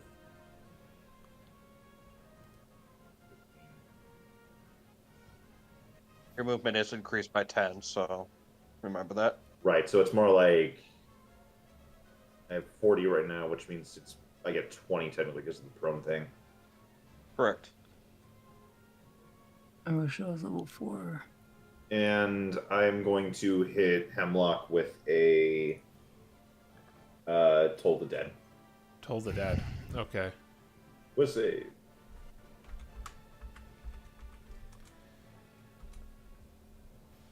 Yeah, he No. failed. Oh, Incoming D12. Ooh. Oh. Oh. 2 damage. All right. Well, Kind action, of bonus action movement. shrugs it off a bit. Okay. Yeah. Let's go on to Hemlock himself. Why doesn't you roll another d6 for Ira? Fire Alley. Oh boy. 1. Well, that's what you like to see. yeah. Okay. Wouldn't still scare me, so I just had an immediate visceral reaction. He is going to fly 30 feet in the air and move 10 feet over.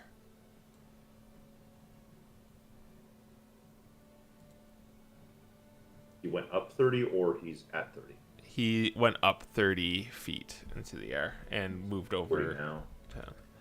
All right, and he's going to shoot another sword at Gorvin. He does not have his breath. Right. That is going to be a 21 to hit. Oh, that just barely hits. All right. That Healed. is going to do a 5 to hit, or 5 piercing damage as a sword kind of slashes you. Okay, that's fine. All right, Malcolm. All right. Let's reckless attack this guy again. All right. This time you should actually have advantage. Yeah. 12 plus 6. That'll hit. 18. And he has only All 2 right. HP left. I can't not take Yeah. him out. But I like rolling numbers. So Yep. 17. Yeah, that's he has 13. Nap time. Then just caws his last caw. 5, 10, 15, 20, 25, 30. Okay. The rogues are all gone. So I can remove them from...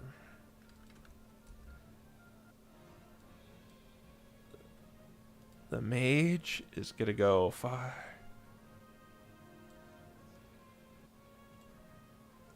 Wait, how is it Run. his turn? Oh! Why did I do that? I thought it was his turn for some reason. I was like, is He he was got a scared of legendary? Malcolm. He was so He scared. was right here. He was right there. Okay. Yeah. Yeah. Oh, we go to the top of the round with Proteus. Yeah, Okay. So I can't remember with our experiments with Dante, but when we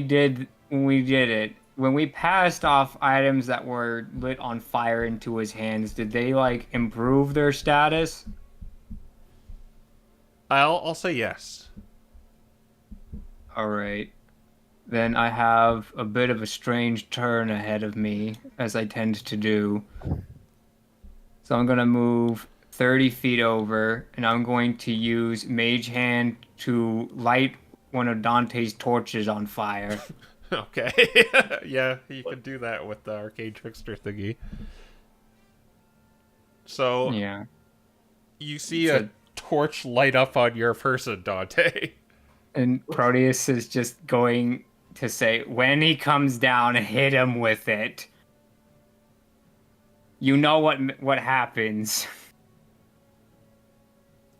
It takes him a bit, but then he just has a moment of realization. And he gives Proteus a nod. Okay. Yeah, and full transparency, torches are considered simple Clubs. weapons now. No, they've always been. It's a club. No, they changed it a bit. It's a simple weapon that does 1 fire damage when you hit with it. But if you're a monk and you're proficient with it, you can use your monk dice instead. Well, If you allow it. it's kind of always been like that. It's a club, but which is a monk weapon. Yeah, if it's Yeah. a monk weapon, then hey. Yeah, but it does fire damage by base now. At least when it's lit. Yeah. All right. Okay, so I could just do fire punches, basically. Yeah. Well, just with the melee attack, your bonus action has to be normal. Oh yeah, because it's still unarmed. Yeah. All right. So, That was my bonus action. yeah. You still doing stuff? Yeah, I'm going to shoot at the Murkrow. All right. Yeah. Make a shot. That should be +5. And I miss. Yeah. Dodges out of the way. I'm sorry, my sheep. I tried. It's okay. I don't think Ira can see him. Oh, but she can see him eventually if I move 10 feet forward. Oh yeah, I guess I should say my turn's over. That was bonus action. This was movement, and that was my main action. All So right. if Hemlock wanted to do something before Ira's turn, he can. He's already shot 2, so I think he's already shot 2. No, he hasn't. Believe so? Yeah, Oh, no. he only shot 1. So he's gonna shoot another sword at he's gonna shoot at Dante now. 16. That does not hit. Alright. And now it's Ira's turn. Okay. So she's gonna move 10 feet over so she can. Oh, she has to get a little bit closer. 15 feet over. Okay. There. It's 5, 10, 15, where she can see the Murkrow. And she's going to Hex and Blast. Alright. Make an attack roll. Yeah. The Hex stat is I guess we've been making a lot of Constitution saving throws here. It's ability Or checks. Oh, it's an ability check. Yeah, and it's only strength or dex. Oh, okay. Oh, I didn't realize it's only. I thought it's all Then- stats. I thought it was only. That's I fine. could No, be it's wrong. any I've stat never- you pick. It's any stat you Yeah. pick. Well, either way, we're probably gonna go with strength just because Yeah, it's the that's obvious choice the for go-to. especially this guy. So then that'll be d20 plus 6 for her attack roll, 21. So yep. The So that'll be d6 for Hex, I believe. yep. And D10 for the blast. 4 damage though. Yeah. But he's gonna make a Wisdom saving throw. because of Form of Dread reactivating here. I think he failed.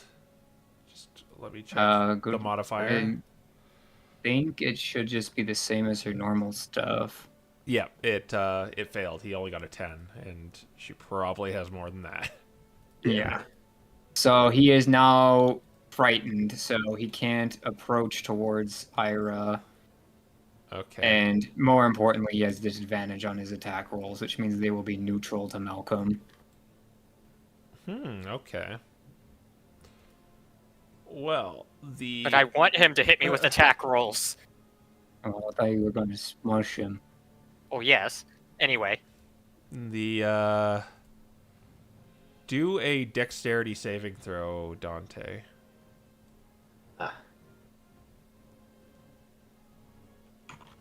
Roll is scared. Oh, wow, nat 20. All right, you dodge the metallic spikes once again. Ooh. But you are covered, you're surrounded in spike growth. Dang it. All right, and he's going to use his last legendary action to shoot at you as well. Seeing you with this.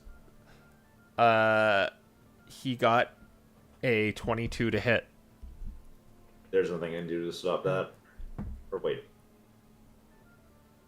Meets No, yeah, because that meets with shield. That'll do 8 points of piercing damage. Okay, well, there goes all the temp HP. I'm very glad I healed myself. All right. That was his legendary action. We go to the mage, who now cannot move closer, which stops what he was going to do. He is going to cast levitate on this barrel. And he's going to move it. Can you do that? I thought you could only move it up and down with levitate. Oh, that's right. Telekinesis is the one that lets you move it around. Yeah, okay. Other directions. Yeah. What's the range on levitate?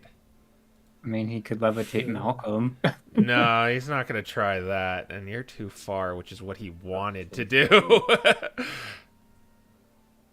Okay, yeah, that fear kind of really messed with him. So I mean, he can still move this direction, I think. no, because that's technically moving towards Ira. Okay, fair enough. Yeah. Okay, so what he's gonna do is he's gonna use his movement. Move that out. And he's going to use his sorcerer burst on, or whatever it's called, his arcane burst on Malcolm.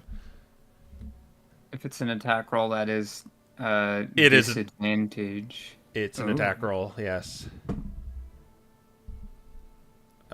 Unless you recklessly attacked in the last turn anyway. He did, so it's regular. Okay, so it would be in the first roll. So that would be an 18 to hit Malcolm. That does hit. All right. Rebound. And it would do 11 points of force damage. All right, and it will take 5 points of force damage. It is looking pretty bad right now. Okay, that's his turn. Gorvin, it's your turn. Alright. Gorvin's looking at this guy and says, "You sure like flying high. Let's hope you don't have a hard crash. Think I'll try that trick that Buzzy girl did." And he's going to cast Shatter on Hemlock. All right. He has disadvantage. Correct. Yeah. Looking to be 14. Oh. He has more. He has a modifier. I'm just rolling this. Oh. He has probably beaten it. It's a Constitution, right? Yep. Let me just double check. He just beat it. He got a 14. Ah, darn. Oh well. Good luck points. I don't have luck points. Oh. Behalf of 7. Yay, my luck. So, 3. 3. Thunder. All right. The Another sound bad luck. resounds throughout the cave. What does the mage need to beat the fear? Is it just for a turn? Let me look at what the note says. It's until the end of Lyra's next turn. Okay. Excellent. All right. Are you doing anything else, Corbin? Moving over here for some extra cover, and that'll be his turn. All right. It'll be Dante's turn now.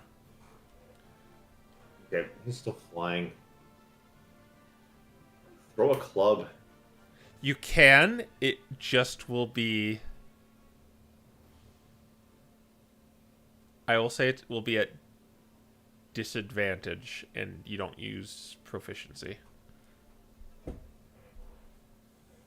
And no proficiency on the. So just a flat. You can use Okay, your dex to throw it, just not your proficiency, and it'll be at disadvantage. I don't think he has any intention of landing, so I think it's better off just trying it.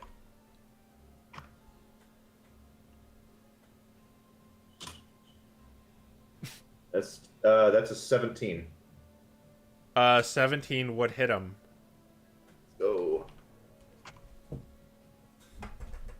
So, but I still do all like my modifier and the damage though. It would not. You would just do. Don't add your modifier for it. Because you'd add your proficient, or just add the weapon damage. Okay. Yeah, don't add any modifier.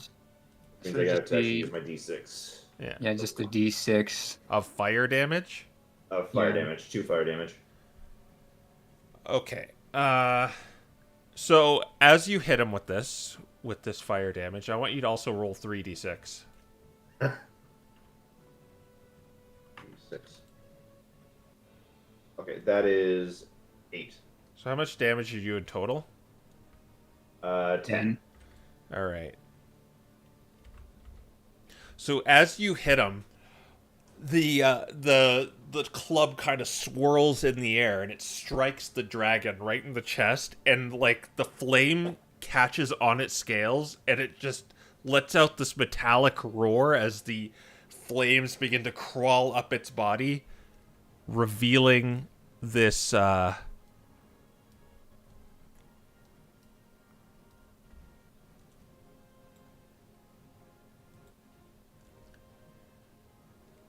this exoskeleton.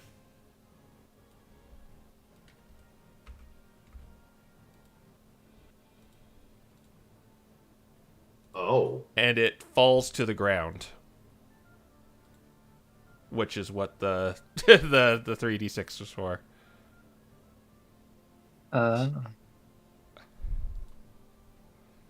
This creature seems to be made out of magnesite, but it is now on the ground prone. Huh.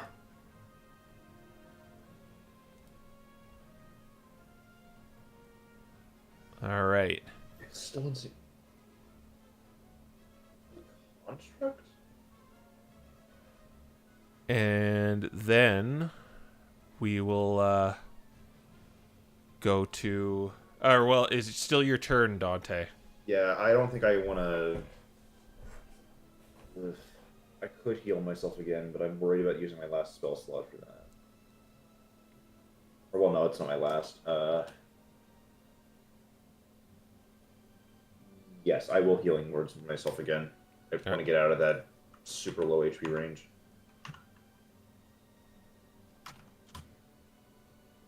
Nice, 10 HP. All right. All right. Well, he's going to use half of his movement to get up and roll a d6 for me. Gorvin. Oh, okay.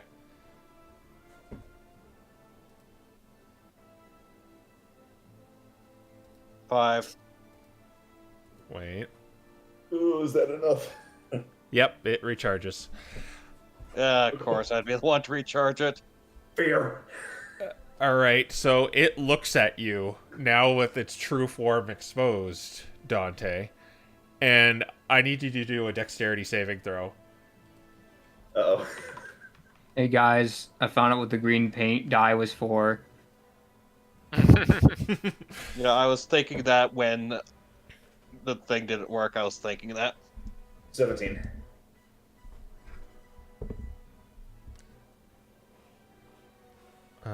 If that doesn't pass, he also has Bardic Inspiration. That passes. All right. Okay. All right, so you are going to take a total of 10 piercing damage. As the crown it's wearing just shoots like a ton of swords at you as they just like all whiz past you and just slash and nick you, leaving you a bloody mess. I'm still up. All right. All right, Malcolm, it's your turn. All right. And he seems to not be able to fly. Like, you see the wings trying to fly, but they can't. All right. We're javelining this guy. All right, make an attack You roll. may- 1 second. Yep, he's there. So, the reckless attack. 17. That'll hit him. All right, and make a strength saving throw. I think you're possibly just gonna finish him off. I think. How much damage did you do to him? Hang on, 1d6. Because he has only 4 HP left. Oh well, my modifier is +7 Yeah. because of rage. Oh yeah. So you just kind of impale him as he. And then the corpse gets dragged back and falls into this. You just see it sink. Oh my gosh. All right. Yeah. 25, 30. Okay, that's Malcolm's turn. All right. Proteus. All right.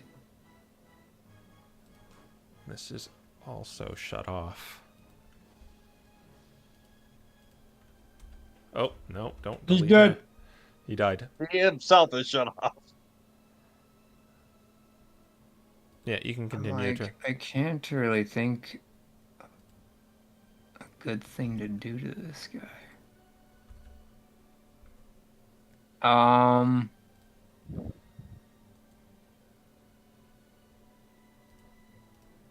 Yeah, I think the best I can do for what I want to do is tiny clone. So we will do that, I guess. Meow. Tiny clone. We'll move over here and be intimidating, I'm sure. Yeah, very. And then with my bonus action, I might have enough movement for this. I do. Hide. Okay. Making a stealth roll. Yeah.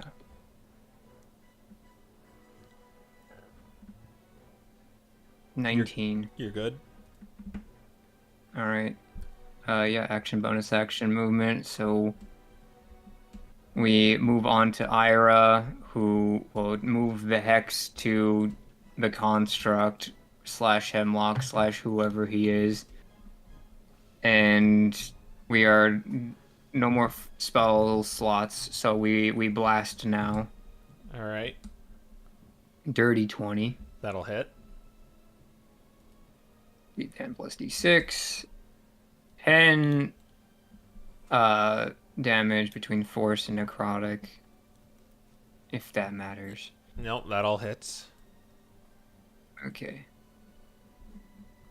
And then she's going to back up some.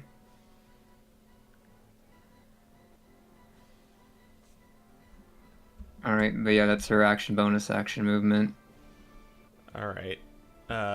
Lair is shut off. Mage is gone. Gorvin, it's your turn. Alrighty. Then I'll move over here so I'm within. Well, actually, it's the thing is shut off, and Proteus probably would appreciate me being within 5 feet of it, I imagine. Well, actually, well, he's 10. Oh no, I can't get within 5 feet this. No, I can. So yeah, I'm gonna approach it. I'm going to take out my rapier, and I'm going to use True Strike. All right. Yeah. So you get to attack using your charisma modifier. Correct. And do the other shenaniganry. Is the disadvantage because Magnesite's still in effect, or is that not It's turned anymore? off because it was Okay. hit with fire. Got it. It's a nerve. 9. That does not hit. Yeah. Still, the durable magnesite kind of reflects off of your, deflects your blow. Well, yeah. What do I want? Give. I don't think I can give anyone Bardic Inspiration now, so that'll be my turn. All right. Then we'll go to Dante. Okay. He cannot use his legendary actions anymore. Gotcha. Back down to 7 HP again. I don't want to waste healing on myself like this. First of all, I'm just gonna Toll the Dead him again. All right.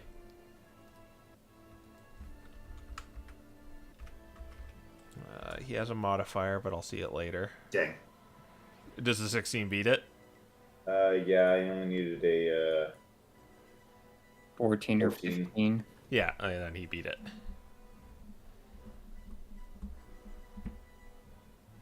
And Malcolm, what's your HP right now? Are you looking? 15. Taking a whole bunch of force damage is not kind to even to a barbarian. 15, so he's looking about as good as Ira. Ira's near max. Proteus, how about you?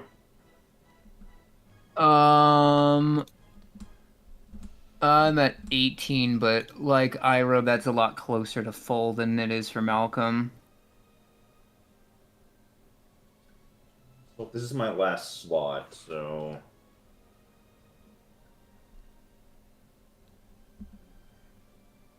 And people have healing potions still. Well, actually. Okay, what I'm gonna do. I don't want to risk getting in range, so I think I'm going to start moving towards Malcolm.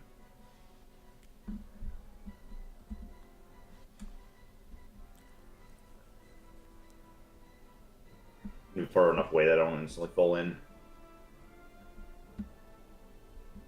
And yeah, I'm saving my spell instead for just a main action so I can cure wounds Malcolm later.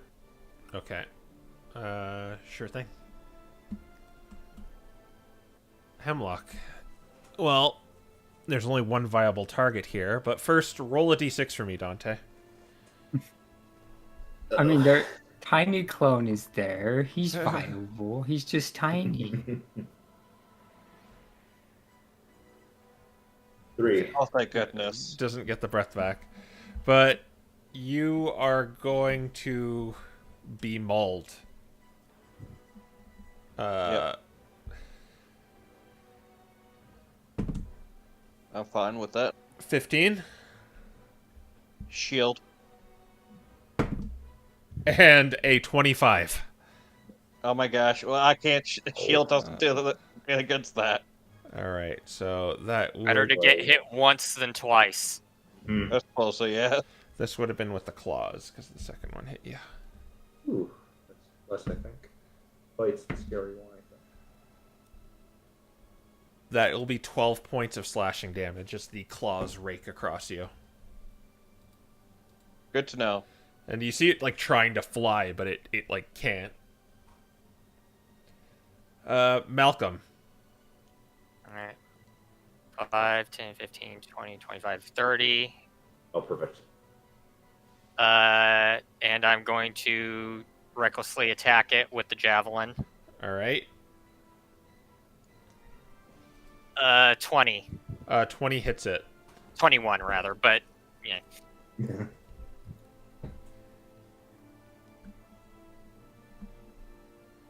10 piercing damage, I think magical, and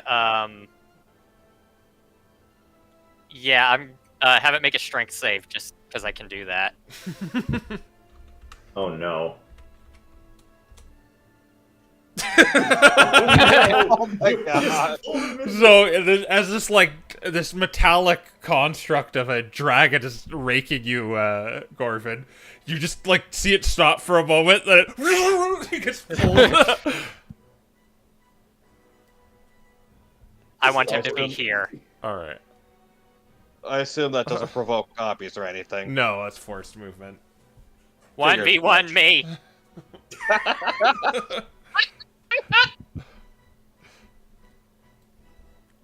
All right. Top of the round with Proteus.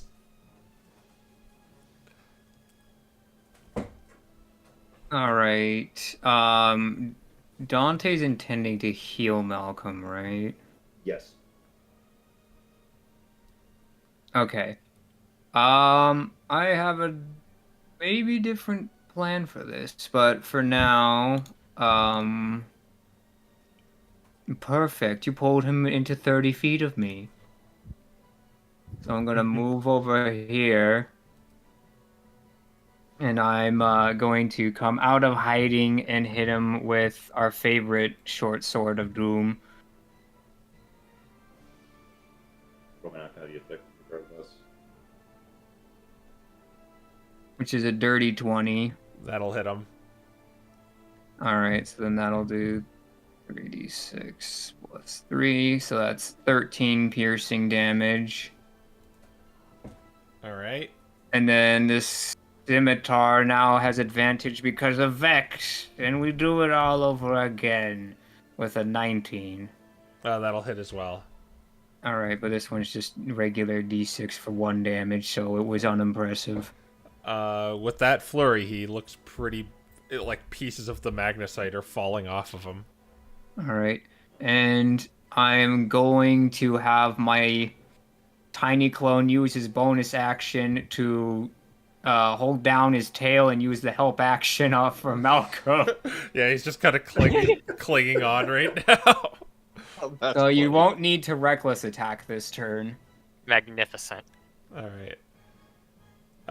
right, then we're gonna go to Gorvin. Ira? Or sorry, Ira. Oh, right, Ira. We're going over to Ira, who is just gonna blast. All right. Wait. She might have to move up to do that. No, she does not. You also moved him into more optimal range for her. So, 12. That ricochets off the magnesite armor. Okay, fair enough. Then yeah, we move on to Gorvan. Gorvan. Well, since Malcolm looks like he is content on 1v1 winning that guy, I will true strike my fife and shoot at him. All right.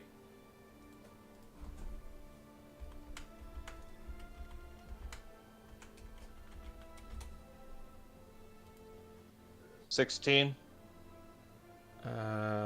Okay. I was just making sure you can do it to any weapon. So yeah, that will not hit though. Or 16. I didn't think.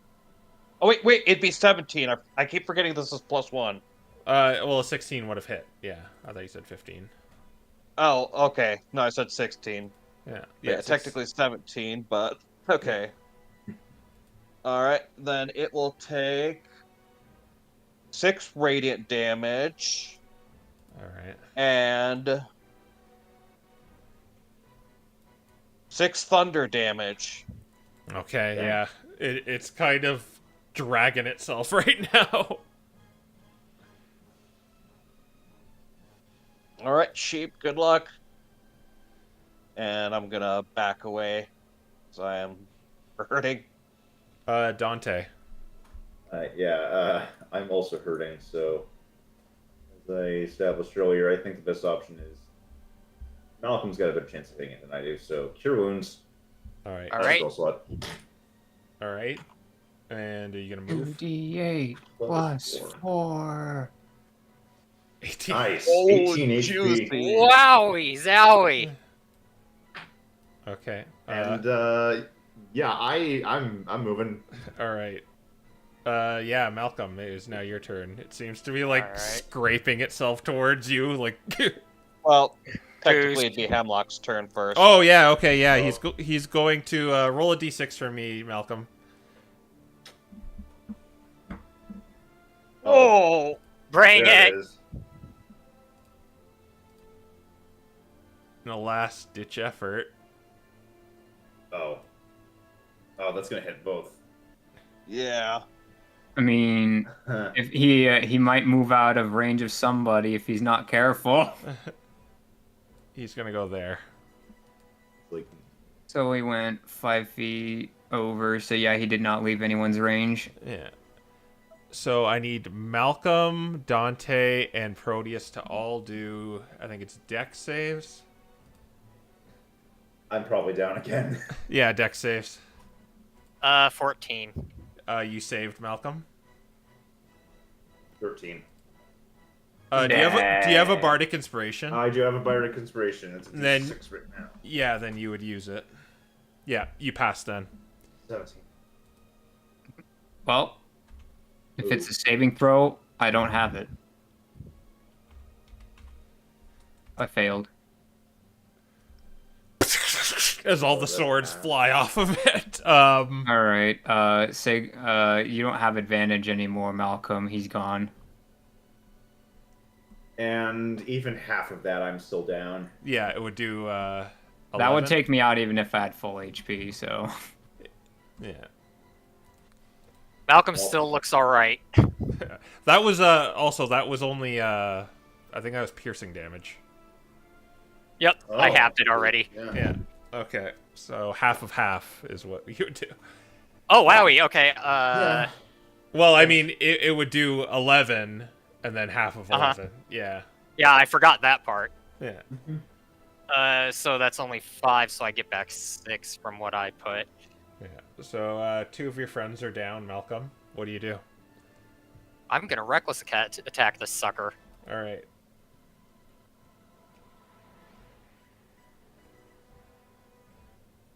Nat 20. Oh my gosh. Yeah, roll the damage. Just All right. Like you're gonna finish it off, so let's just. Hang on, doing math. I'm bad at math. And just for fun, make the Constitution saving throw, All right. just to see if it gets toppled. I think it has a +3 to this. So Yeah, it'd it be doesn't 18. get toppled, but it does get toppled still because I do 26. So it's like goes to bite you, and you just swing down your sleep aid right on its head. It just mashes into the ground, Black. and it just kind of like makes all these like horrible sounding these machinery sounds as kind of this guy rolls out on the ground prone. It's amazing that he's alive.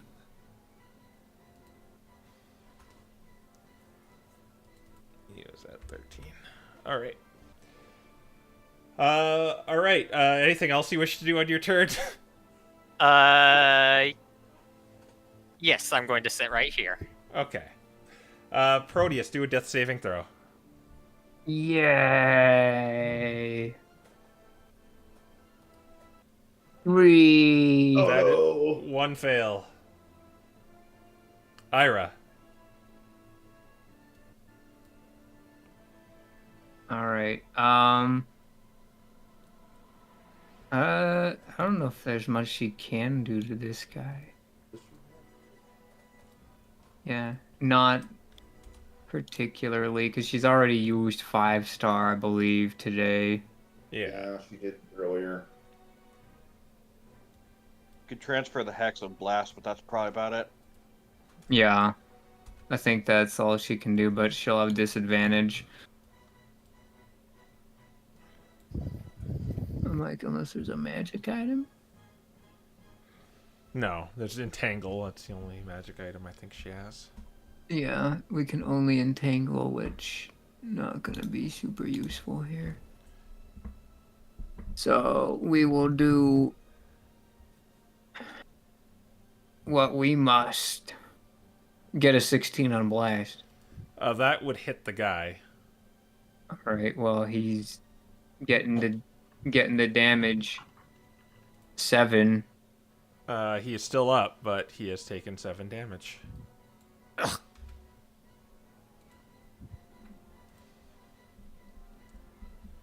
All right. We'll go to Gorvin then if Ira's done. Yep. Okay. I'm gonna need to maximize my movement here because I don't want that guy to remain up. 2 of these, I should point out, Dante and Proteus are down as well. Yeah. Yeah. That's why I want to maximize my movement to get within range to heal them next turn. I can't this turn, but I can at least get into Proteus's range next turn. Worry about And- Proteus more than me. Yeah. And for this turn, I am going to do the same thing last turn. True strike the thing. The crow. Doesn't it Yeah. have to be a melee weapon attack? No, I looked at Does it? It just says attack. So Wow. yeah. I should have 2 strike then. All right. Yep. So yeah, it's at disadvantage though. All right. He's prone. Darn, and I look at And that's a +7. Oh, thank you for the reminder. Oh. Oh. Could have BI'd himself, but didn't say it. Yeah, okay. That's my turn. All right. He's going to get up. He's going to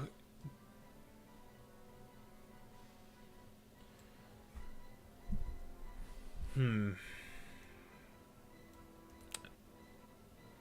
not going to get very far. He's going to disengage, and he's going to point a dagger down at Proteus's body and say, if you make any move, I'm going to stab him. With what action?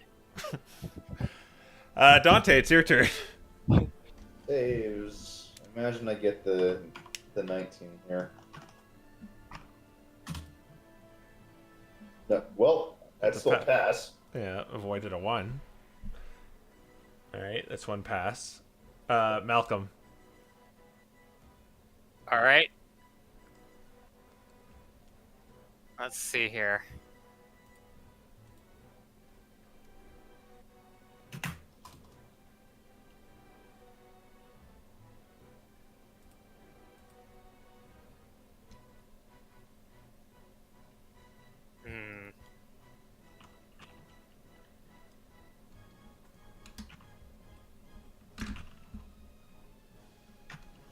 Can I just use my javelin on him since I'm not actually moving? I'm just making the attack without trying to get closer to him. Okay. All right, recklessly. Nat 20. Oh my gosh. Yeah, well, Don't friend my friends, loser. okay, well, he has a... Just roll the damage. This is an insta-kill, isn't it? Probably. Oh, definitely. 25. Yeah, even if you didn't want to kill him, you killed him. Or actually, no, he would he has 13 max HP, so I don't think that would have killed him. He's like hanging on by a Right, Yeah. like it missed his heart by, like it's touching his heart. Yeah. Also, Or- make a strength saving throw. Or actually, no. Ira, someone hit him. So Oh yeah. yeah, so he is dead. Yeah. I'll make it off. He failed. He only got 7. Oh Alright. my gosh. Okay.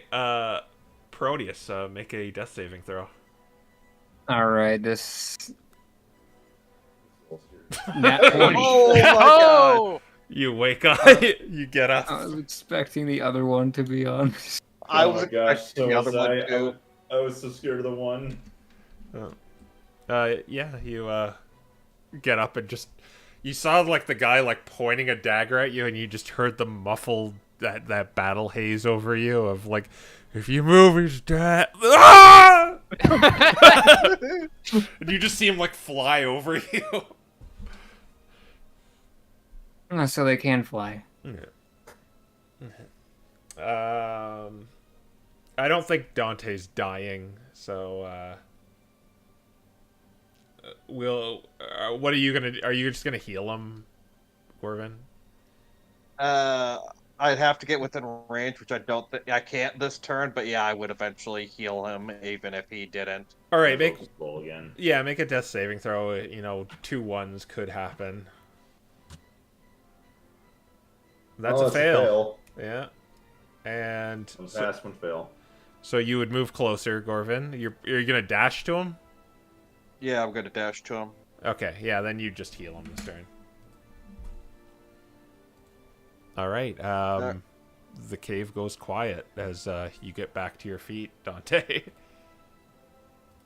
With only 8 HP. Ugh.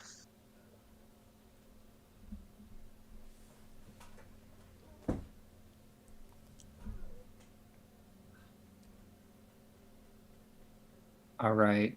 This isn't the guy, guys! But first things first, we scan him. Yeah, this is also a boss monster, so you're gonna get a trophy of a refined magnesite. Since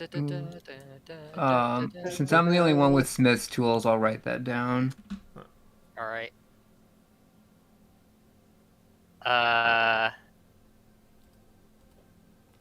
What should I take, guys? What CR is him? Or is he even scannable? He is CR5. He counts as a dragon, surprisingly. Huh.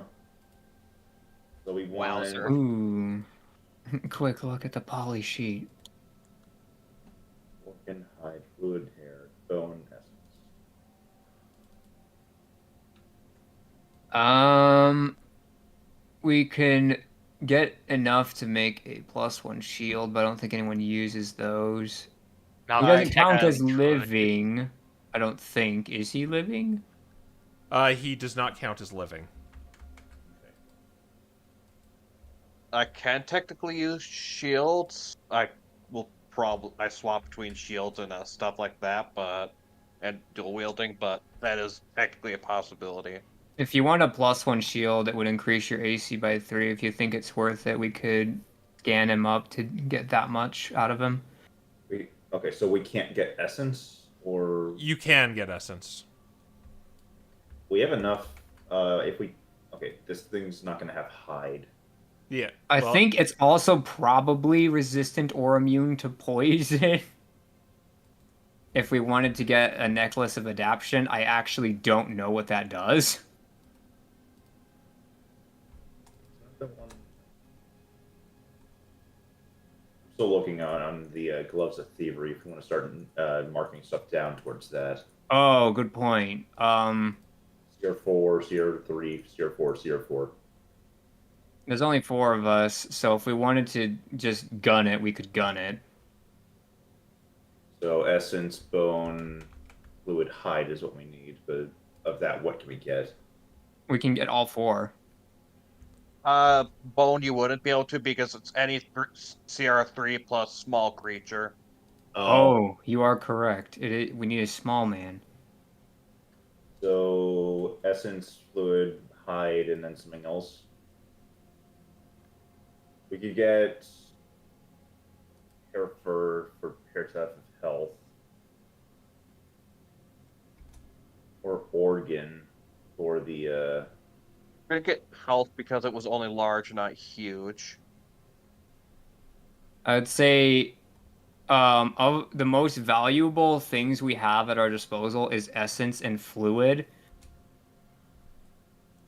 Because every single ingredient that we know of requires one of those two things, so we might just want to double down on essence and fluid. Okay, so All two right. of each. Yeah, Yeah, I'd say let's. so. Okay. And what you can do with the kind of refined magnesite is what I sent you in the. You can do one of those. Neat. So maybe look those over till next session. Yeah. Boy. All right, but All right. For now, I'm going to use my Tinker's tool proficiency to see if I can figure out how this thing was named, namely if it was produced at Talia's facilities, even if she might not know it. all right, do an investigation at advantage. All right. I enjoy those. Investigation, I believe for me is a +6. Yes, it is. Wow. Oh gosh. I don't know anything. I got a 9. Yeah, how this thing was made. You just know it like it was definitely made from magnesite. The other intricacies of it, you're not too sure.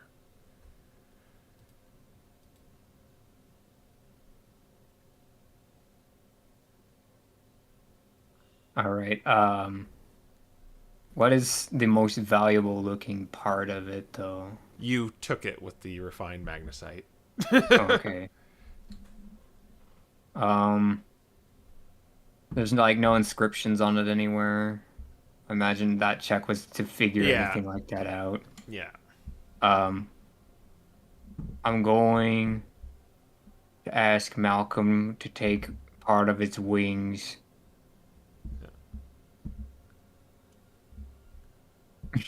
Yeah. So it's a mixture of the magnesite, the magnetic kind of alloy, and just it seems some basic metal. So you could rip off a piece of it. It's kind of useless, but you can rip off a piece of it like you're scavenging it. It's more so we have proof to show to Talia. All right. All right. So I have a chunk of dragon construct. Wing, yeah. Construct wing. Yeah. Actually, while we're at it, I will use image capture on this while we're here. All right.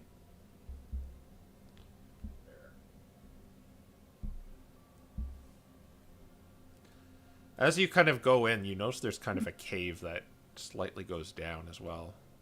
Right here. This guy is part of the picture too, as always. Yeah. All right. He's probably not looking too good too. Oh my let's God. just say it won't be an open casket for this guy. Yeah. well, let's just say, Malcolm isn't in it from the photographer's angle. Therefore, it looks like this guy did it. Well, you said it didn't kill him, right? No, it did because I remember Ira hit him before, so it would have Okay, exceeded well, his. Yeah. It is very much a bloody picture.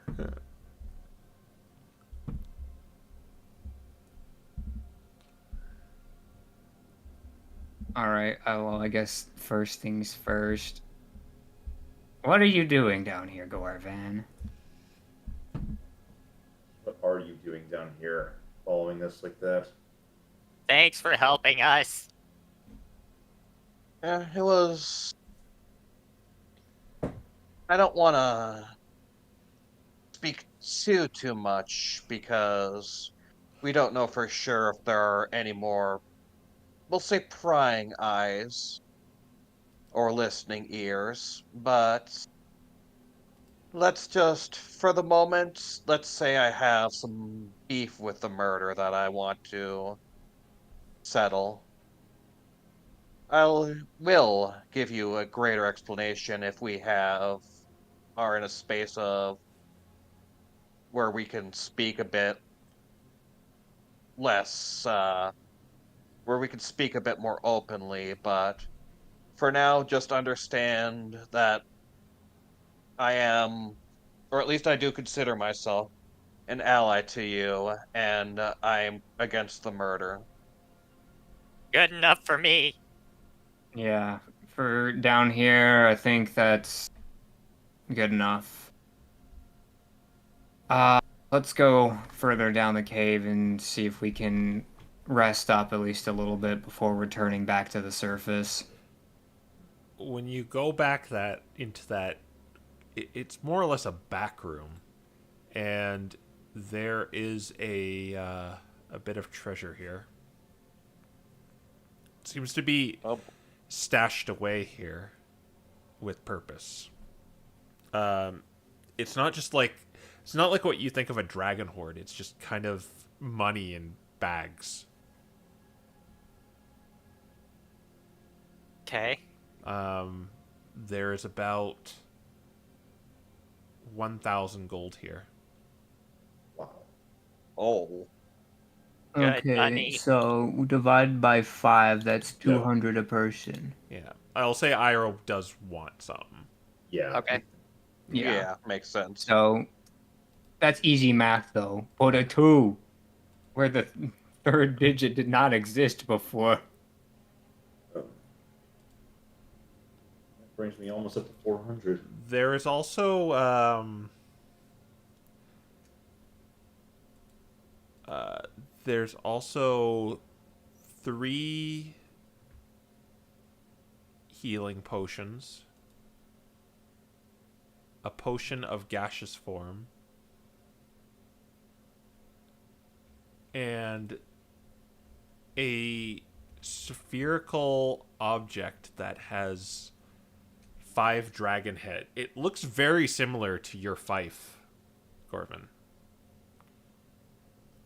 Except we're just kind of 5 dragon heads, 1 gold, silver, copper, bronze, and a kind of bluish one are kind of just erupting in a roar, kind of in this spherical object, almost like actually shaped like an egg.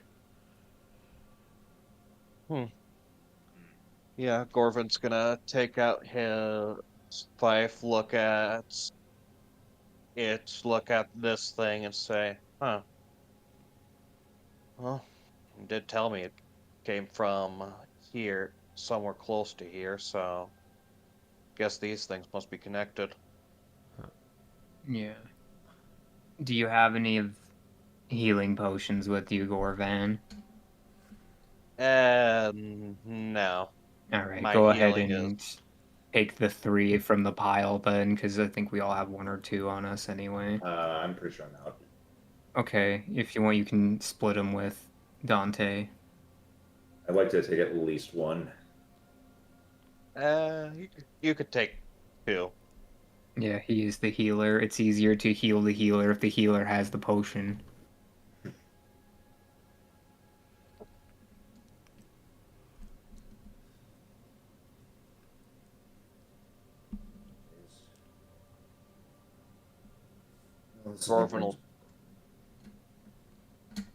Gorvin will take the egg for now, unless one of you wants to take it. Well, the egg-shaped thing. Right. Yeah. Who wants the potion of gaseous form? I will. I'll just tell you what the thing does because it's non-attunement. And right now, it's armed with the copper one. Interesting. I have to. It's Yeah. Plunk it in there. It's the copper one, so you can ignore the everyone but the copper one. Well, the first paragraph and then just read the copper one. Okay. It's a grenade. Now we have 2. Or a grenade. Affected even if they hold their breath. We have the bomboozler and the grenade. It's great. Yeah. And like you could short rest down here if you wish. Yeah, I mean, I'd say so if for no one else, then for Ira's sake. Okay. Yeah, I kind of like to use some hit dice too. All right. Who's lowest? Because I can do another channel divinity. I am at 10 HP. Proteus is because he has only one. That is All right. right. Yes. Mhm. Well, if we're gonna short rest, Proteus, I will just go ahead and use the divine spark in you once again, and you'll get D8, 7 HP. Okay. All right. And then short rest, yay. All right. Believe my things are D8. Oh, do I Song of Rest yet? No, that doesn't exist anymore. Yeah, there is Oh. no Song of Rest now. Yeah. That's why I Darn, told you what I did the other day. Darn, I liked Song of Rest. Oh well. Right? Yeah, that's why I told you what I did the other day.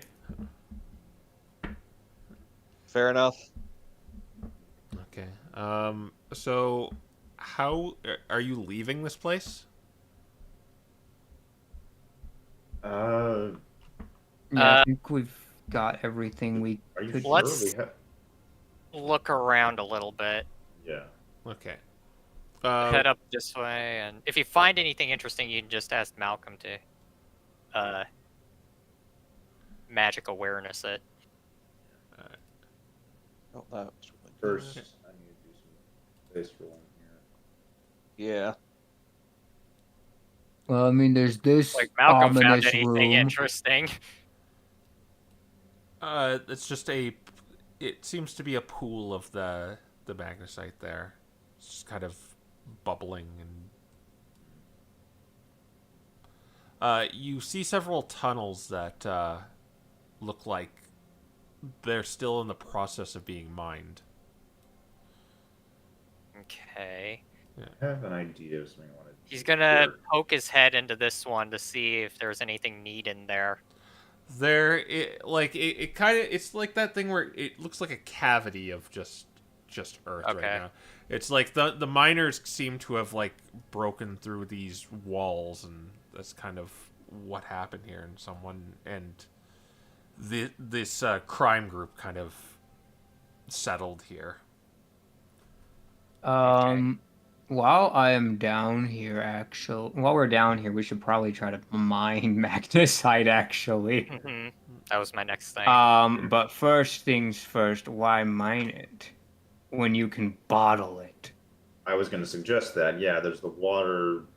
I'm gonna use right here. Mage Hand and scoop some into my bottle, Zelda style. Okay. Could just I dip have- the bottle into it. I have a leftover potion bottle from a healing potion I drank before. Can I use that? It'll be a lot smaller, but yeah. I can probably just scoop this since I'm ghost type right now. Yeah. You're immune to being poisoned? Yes. Okay, yeah, it doesn't do anything to you. Yeah, I just mage handed with mine. Potion bottles, 0. Small bottle. Should I fill 2 bottles with this or just the one? I'll fill 2. I have empty bottles. If I need the bottle, I can just dump it out. We're going all Zelda in this. It's so strange Bottle. when you put metal near the bottle, it just like sticks to it.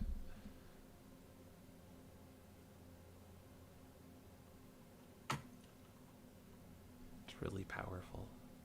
Malcolm Alright. is going to magic awareness in this room. Is it a thing that just stays on you that you can just walk around with? For 6 seconds. But like, can you just keep doing that over and over again, or what? I can only do it twice per long rest. Okay. Oh, Uh, Yeah. are you gonna just completely do it all? Well, do both of them. Yeah. Okay. Tell me exactly where you want to do it, and you can move around in that 6 seconds, so you can like dash if you want to. Okay, so it's gonna start here All right. or here. Hang on, let me min max this. Yeah. All right, he can do it within 30 feet. So You can just Yeah. put a radius on you. okay, There you go, and then just kind of attach it to Malcolm. right here. oops. Okay, it's on Malcolm. Yeah, you have to grab Malcolm to do it. All right, and show me where you're. Oh, do you have to grab the circle, or? Yeah, I'd have to grab the Attach? circle. All right, because he's It not. shouldn't be attachable. Wait. You could attach AoEs. Here, try that. Weird. There we go. Okay, got it. Okay, and show me like where you're going to run in that 6 seconds. That 6 seconds is for one charge. I'd be able to do it again. I mean, yeah. like you'd use it, and then you can move around, right? Yeah. Yeah. So you'd start like up here. Here. Then I'm gonna. Oh wait, yeah. And what happens if Sorry, you? wait. And what does this entail? Like you detect something? Yeah, I know if something is magic. It's basically to detect magic. Okay. Except I know where it is, I Oh, think. Let me just check. Magic awareness. Awareness consume. Concentrate magic. You know the location of any spell or magic item within 60 feet of you that isn't behind total cover. When you sense a spell you learn what school of magic belongs to. You can use this feature a number of times equal to your proficiency bonus, and you regain all expended uses when you finish a long rest. Okay. Okay, so it's going to be, it does the whole behind total cover thing, so I'm going to have to be in here. I'm going to have to start in here. Then, die. Eh.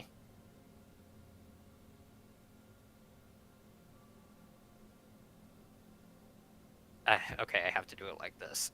Yeah. Just show me your path, and then. Yeah, let's just do that. Okay. So it's going to be 10, 30, The draw tool might be helpful here. 35,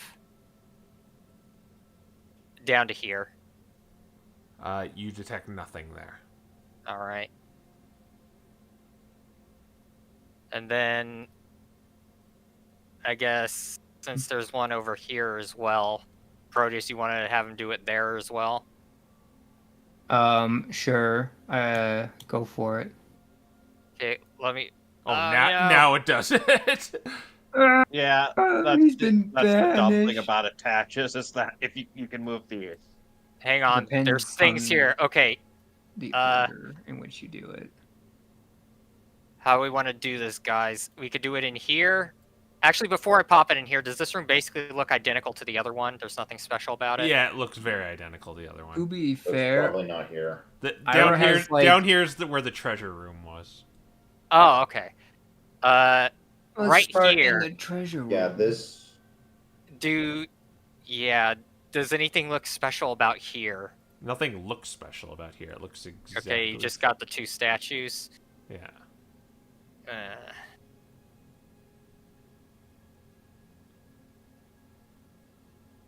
how far can I get if I go fast? Okay, I'd start right here at 30.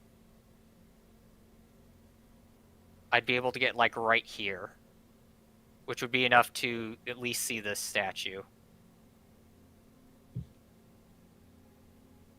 So Malcolm's gonna start right here. All right, you turn it on. Okay, and then he's gonna run over to here. All right. In that 6 seconds, there was something in that water pool. Neat. Good thing you did check All that. right. Well, time to fish it out with the mage hand. Do you need to be able? You don't need to be able to see it or anything, right? Because you I'm can't. going to assume now- if I can't see it, I can at least sleight of hand it, since you can't technically see inside of a lock to lockpick. Well, As long as I just grab it, I don't have to care about that. If it auto attunes to you, you will care. That's because you don't. Because it's it's kind of deep. That's the thing. You don't know really where it is at the bottom. The spell ceases to exist if it's more than 30 feet away from me. So I would know when that. You could touch the bottom, yes, but like you don't know what you're looking for. It might be big. It might be small. You might just pick up some rocks. It does not say I have to see to Yeah. do it. Yeah, I'm still in, I'm just saying this from the standpoint of like you can't see down there and you don't really know what you're going for. Like it might be like a little pebble that's doing this, right? Yeah. Right. Well, I mean, think it's does best this to cave don't- actually look man-made like the map implies? Yes. Then I will just go for whatever I find, because Okay. it, Do a lighted hand at a disadvantage then.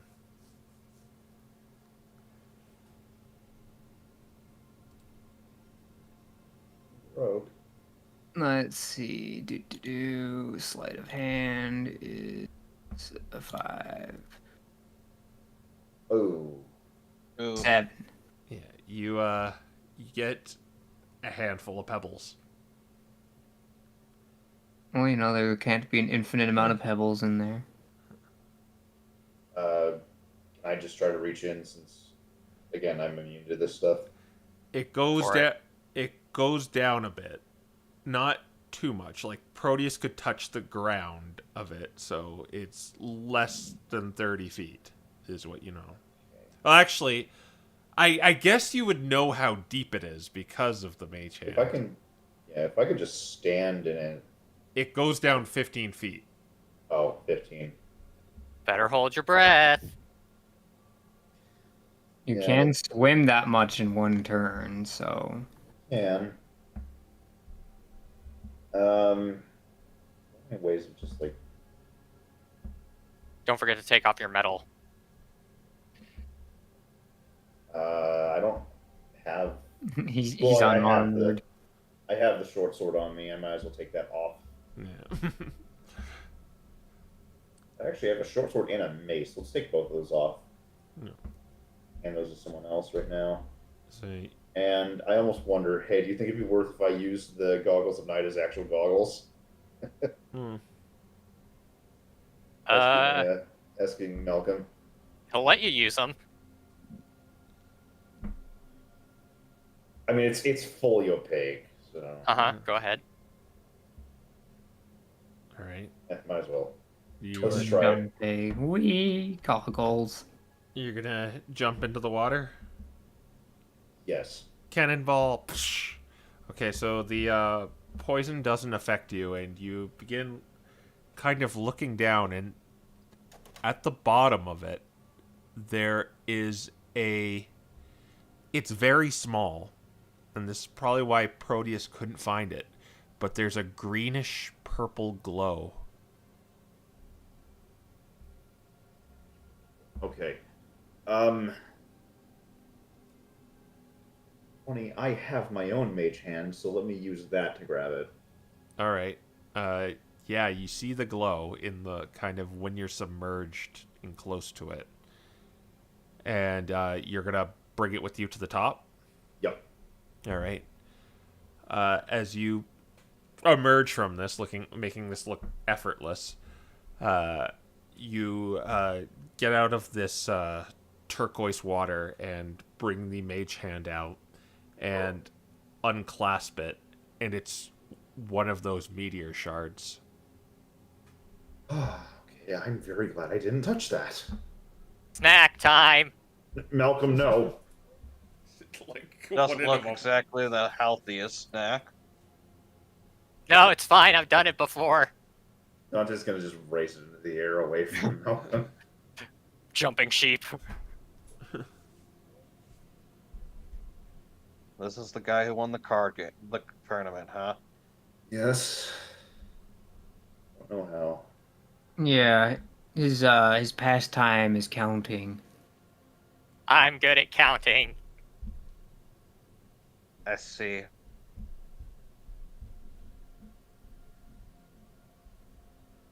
Regardless, seeing something like this here. Means they're using it. Because I don't think the Steel Kingdom would be using that when it didn't exist. Marinating. What even is it? It's Well, hard grass. Sure, we'll go with that. The prying eyes and ears love hard grass. Yeah, I don't think we want to roll the dice on that stuff. I'd say now that we've investigated everything, we should probably get out of here. Dante still has the anti-magic backpack, right? Yes. He's gonna put the meteor shard in the backpack.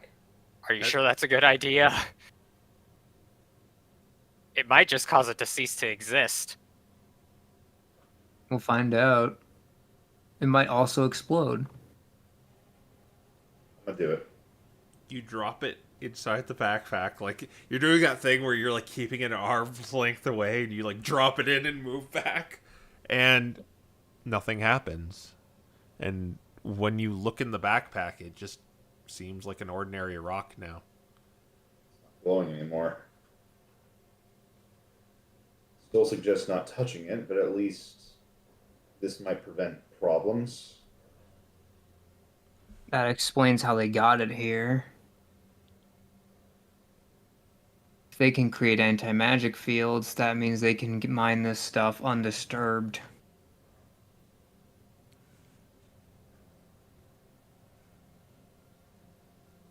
Speaking of mining, let's dig some. Oh yeah, good point. So it would take a while to actually mine some. So like magnesite? Yeah, it's not going to just take an out. Like it would take maybe a day or two to actually get like a good vein. Well, we have time. I think we don't have that much time. I mean, we have 3 days here. This is day 1. It's just if you would like to sleep in this mine, is I guess what I'm asking. Yeah, that's more my concern is I don't think sleeping in a cave with potentially boulets hanging around under the surface is the best of ideas. Well, let's leave, sleep back in town, then come back. Yeah, you could do it that way too, but yeah. This will give us a chance to see if town has gone to heck while we were gone. Yeah, besides we want to go talk to Gorvan, I think before session ends anyway. Or maybe this session ends here, I don't know. Well, if you do want to talk to him, I will kind of circumvent your way back to the inn at the top of Red River. It would probably be late in the night by the time you got back to. So it's probably it's probably quieter, but they left the gate open for you, so. Thankfully, they don't see you leave, Gorvan, so. You know, I was about to say when we were going through. By the way, if the guards ask, member of the murder came rushing in, and I came in to warn you guys about some sort of ambush or something like that. Okay. All right. So yeah, you grab an inn, you get to the inn, and I'll let you decide what you want to do from there. Yeah. We will, I guess, ward the place up, and then say, "All right, so to show good faith, I'll go first." Those little rocks are things that have been appearing recently throughout the land since that meteorite fell. At first, they were seemingly contained. Now it seems like they have the potential to grow. We are more or less trying to figure out where and why these events are happening. The dragon that we faced down there does not like us because we are doing that, because we've found out that he is, well, doing stuff like this and um, other dubious matters involving stuff like that, but on living people. Living people. Yeah. So rather than making a suit that someone pilots, the thing melds with their skin. Well, if that ain't the creepiest thing. So that is what you were up against. So, why did you follow us? Well, you showed your hand. Suppose it's about time I show mine. I'm, like I said in the mines, I'm after the murder. They ended up killing someone who, no, I won't even beat around the bush.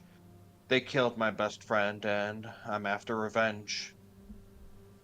You guys seem like, after what happened in the train, you guys seemed to constantly get in their way and seemed like you'd be able to deal with them just fine, so I followed you, hoping for some sort of an alliance, which, if those rocks that you're after are connected to the murder, then seems like we're both after the same thing.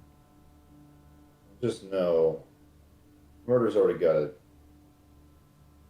somewhat of a target on us after digging our nose into enough business with them. Eh, well, that's fine by me. Considering I managed to luckily escape the scene of the crime, I imagine they're after me more or less too. Besides, I don't care if they're after you or not. If I'm sticking my nose in their business anyways, it'll be sooner or later when they come after me. Besides, to I'm already prepared to die if needed. I've accepted the possibility when I first decided to go after them. So if that's where the dice land for me, that's where they land. Yeah, you seem to be a mage of sorts. Did you go to the MDRA? Nah, I was a lucky late bloomer. I first discovered my powers around my 18th birthday. So far along the time that that would have Yeah, happened, I see. mind, to be frankly honest, even if I didn't, I probably wouldn't have went to the academy, or at least try to hide it the best I can. Few too many stigmas against Monoburn for my taste. Yeah, well, Hemlock might use that against you. Yeah, like I said, I was past 18, so it's not like the MDRA could have done much against me, and I don't know how much Hemlock knows about me. Have you I've ever been owned a keep house? Nah, I wanted to once upon a time, but those dreams died. Well, maybe you haven't broken the law yet. I don't have the edicts memorized, but I don't think I have.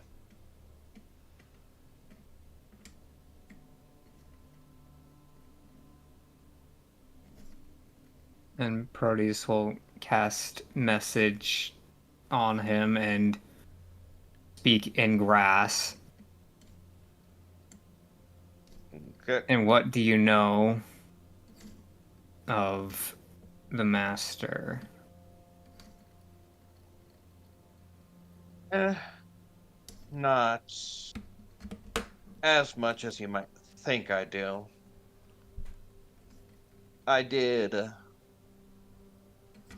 I do know a bit about you, considering I saw your little stunt at the magic show of someone who's same species as me, I believe. I did do a bit of tracing around for who you were, but I don't have details of details. Most of what I told you was just a bluff to see if I could get you to play your hand. Whether or not it was a bluff, you knew enough to have me consider you a threat. Eh, sorry about that. To be honest, there was a possibility you might have been a threat too. I didn't necessarily know whether you were associated with the murder or not back on the train. At least not until you stopped their high-speed hijinks over there. So I wanted to see what I could glean out of you.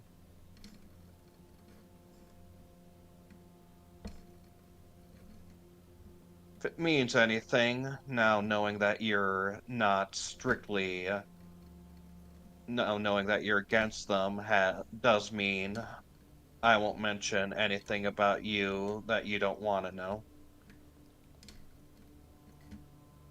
Yes.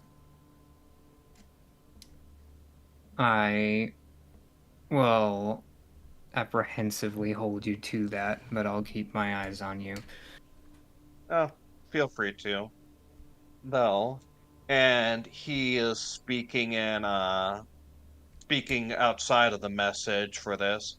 There is, I know, understand that I may come off as a bit shady, so I'll give you one card to play against me, should you wish. See if that'll help you hold trust to me. If Proteus could This fold his arms, he would.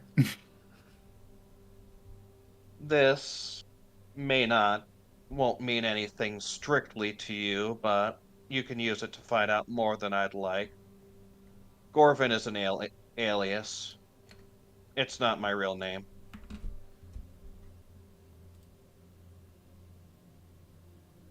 I assume. Well, what would you Two, prefer we call you then? two, foster trust. Though do not use this. I go by a different alias in each town just because I know the danger the murder poses. And I don't want. There are people in my life who I don't want getting involved in my revenge scheme. We, So, while we're in Ironforge, you could continue using Gorvin, and I'll probably come up with something in a different town depending on where we go, but my real name is Nicholas.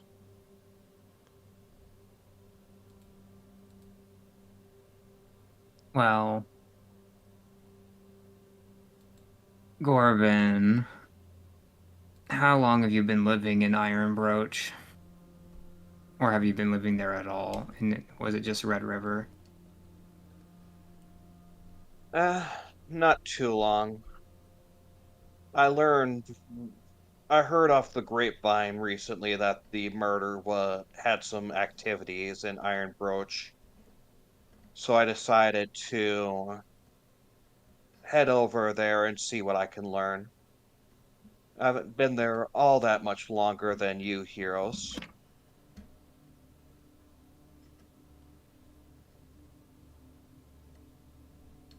Why do you ask?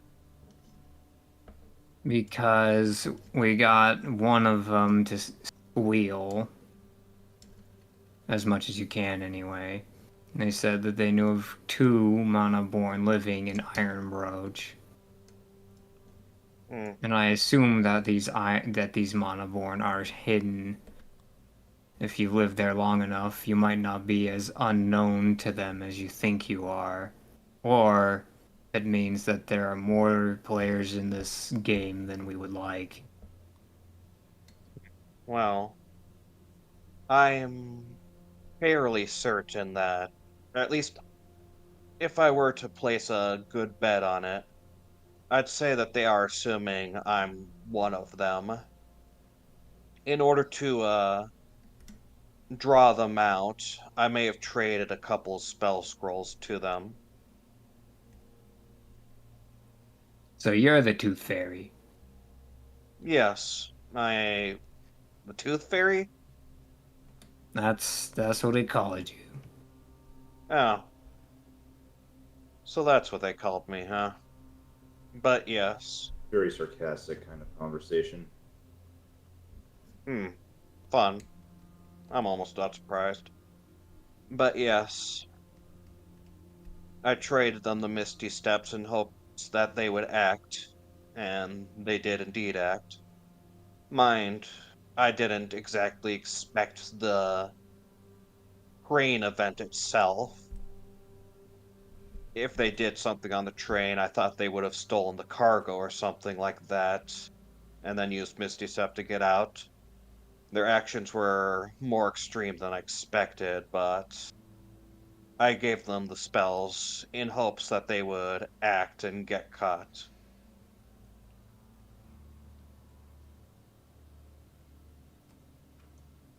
So, Good thing we could yes. stop what happened there. Yes, I do thank you for that. Like I said, I prefer not to get involved too many people in my revenge scheme, and innocence is definitely not what I wanted to happen.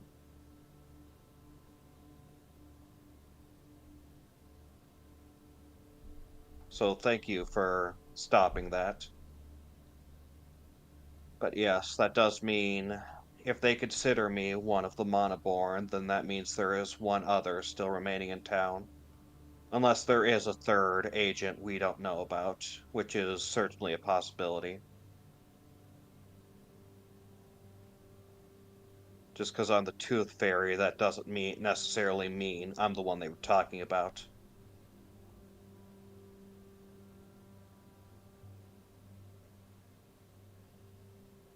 Yeah. Well, I guess they weren't talking to you telepathically, were they?